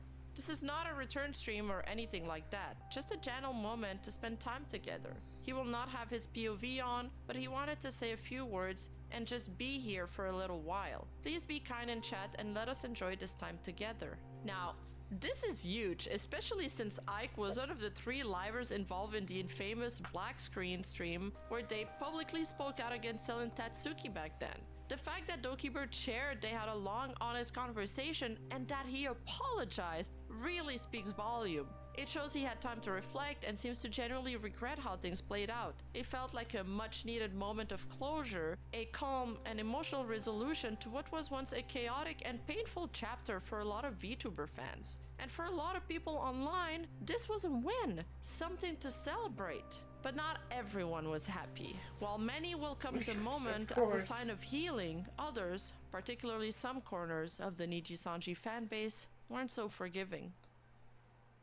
The Japanese fans in particular went crazy, some of these tweets garnering millions of views, which later on got picked up by the English side as well. One in particular where a Japanese fan says, "Sorry, what is this?" showcasing 3 different pictures. One of the Niji Sanji black screen against Selen Tatsuki, and 2 from Ike crying at the Niji Sanji concert with Vox and Elira. For these fans, this was undeniable proof Ike was a two-faced snake who had betrayed his former friends. Many of them accusing him of, quote, putting on a show, end quote, and faking his tears. Ike, or Zandu, whatever that shit names, he's really good at manipulating people, two-faced piece of shit. Him, Doki, and other problematic ex-livers can burn in hell where they belong. All that matters is that he's happy? Okay, so you don't care about the others who were hurt by him? And Barry? Is he happy he backs up his friends a second, third, fourth time because now he's hopped sides? It's kinda irking me that some people's takeaway is we don't really like Doki. That's not the issue. He can reconnect with old friends if he wants to. The problem is how he chose to do it. That's so frustrating. I reckon men will go on about forgiveness and healing and bettering yourself like he clearly did not give the same grace to people he believed wronged him personally. Forgiveness from me, but not for D. I have so many thoughts, but I'm gonna wait until my shift is over. I really don't have time for this shit. Other Ike's fans expressed frustration, saying they had major clashes with Doki's community back during the height of Selengate. And for some, that resentment still lingers. They believe Doki's fan had it out for Ike for nearly 2 years, with some even claiming they wanted him gone entirely. The plot thickens. Just know I will always side with Philira and have sussed out Selen long before the black stream. Hope Zandu is alright, but stay away from Doki's community since they wanted him dead for almost 2 years. And other fans simply feeling betrayed by him. Damn, that's some extreme shit, dodging without a word, then ditching the comrades who were on your side and clinging to the enemy you were just brawling with, like, blatantly? You think this can get forgiven just because it's mental health issues? You gotta ghost without warning again? Take a 6-month break and come crawling back? You think the fans are a joke? I'm such a clown for ever liking him. Hurt, and it honestly just feels like a huge slap in the face. Are you okay, Oomph? I'm okay. I was referring to a collab that's going to be happening later, sorry. Oh yeah, I felt the same way about it. Other fans believe this was all just an elaborate PR stunt for his return stream, to garner attention and favor from fans by turning against his former agency and co-workers, entirely dismissing the experience Ike went through. Lamau using Menhera girlfriend to drama farm attention and drop hints of bullying for your return, leading to harassment to ex-colleagues who can't fight back, using Doki to be on the good side of the internet, ignoring the fact that Dragoons have been harassing your fans for 2 years straight. Sure, let's give drama tubers more ammo in the meanwhile. You guys have a great Oshi. What a responsible 30 years old man. That is surely a lot of strategic move and setup to do for someone recovering from mental. Hi, Shins. Not for very long. I'm gonna be going to bed pretty soon. We got like 4 more minutes of the video. I'm falling asleep as we speak, so... illness. It's honestly quite psychopathic in a way, using other people to air out personal grievances. I've been letting live that for like ex-girlfriend 3 get hours, harassed for being brother. Menhera, all the while people pity you for having Yeah, to it's deal gonna with them. be returned Then soon. you It claim to doesn't be help that I have a bullied and see your warm cat coworker on my get lap. sent death threats and harassed, which you already have experience, and so you know the consequences of. All the while your own fans think you're a poor victim You just and woke up welcome and you came back back from happily lunch. That's while you were fair. orchestrating everything. Are you And having a now, good day so distancing far? yourself from the fact someone was allegedly brought to a suicide attempt because of what you and your coworkers supposedly did. You can't be the perpetrator, so you have to be the bullied. You have to sacrifice the people who love you to the wolves so you don't. It's precisely because I love Pomu so much that it flipped, so Ike's this method is truly an object of disgust. While keeping favorably maintained, Doki cozied up and Pomu was a huge success, right? You just couldn't help wanting to imitate that, huh? It really is creepy, seriously. But anyone who actually took the time to watch the collab could see it was just a chill, light-hearted stream. At one point, Zandu even briefly touched on his time at Nijisanji, offering a bit of perspective without making it a big focus. And that's all I have for today's video. I know some parts might have been a bit hard to follow, especially with all the double identities and redacted names, but hopefully it wasn't too confusing. If you enjoyed today's breakdown and want to support the channel, make sure to like the video, subscribe, and hit that bell icon so you never miss a future upload. And if you want exclusive videos, anime reaction, and unfiltered commentary I can't post here on YouTube, check out my Patreon linked in the description below. Your support helps keep these deep dives going every single week. And if you want to stay updated on the latest VTuber happenings, dig through archive content, or just hang out with the community, join the Discord at discord.gg/Rima. Thanks for watching, and I'll see you in the next one. I really feel like I didn't fucking learn anything. I really feel like I learned fuck all, if I'm gonna be honest. Like...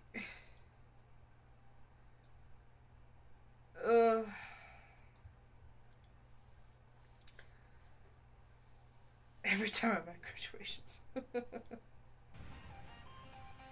Oh my god.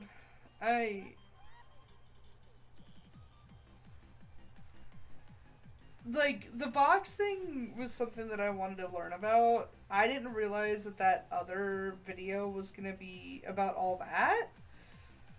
That's crazy. a lot of that was like really nothing burgers, and then we just had to deal with it. Like,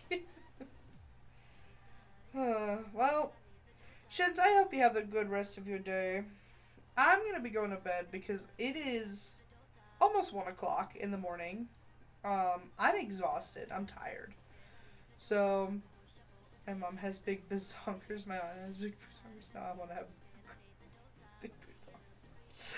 Leave my boobs alone, Shins. Leave my boobs alone. Leave them alone. That's crazy. You leave my titties alone. You leave them alone. Anyway. Yeah. I'm gonna head to bed. I'm fucking exhausted. I will not be live for the next 2 days. Technically, I should have stopped streaming 36 minutes ago. Oh well. But I will not be, I will not be live for the next 2 days. I might switch up my streaming schedules, now that they're doing some weird stuff for me. So, Tuesdays and Thursdays, I go into work at 7 a.m.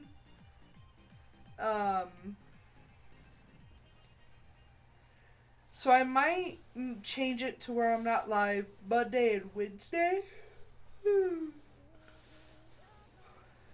But that's subject to change because the backup decorator at work will be going on maternity leave soon. Not like super soon. In like the spring. And then she's gonna take 6 months off, which we'll see how long that actually lasts. But she's gonna take a minute off. And if that's the case, then we will just play it by ear. Because I'll be going in at 7 a.m. instead of 9 a.m. now. So, we'll figure it out. We'll see what happens. But regardless, thank you everyone for coming and hanging out with me. Even if it was just for literally 5 minutes. Or if it was during the entire 3-hour stream. Thank you very much. I appreciate every single one of you. And I love every single one of you. That is you, Shins. And I hope all of you have a wonderful day, afternoon, or night. Okay? Okay. Drink some water. Take your meds. Need some food. Shins. Alright. I will see you guys Friday.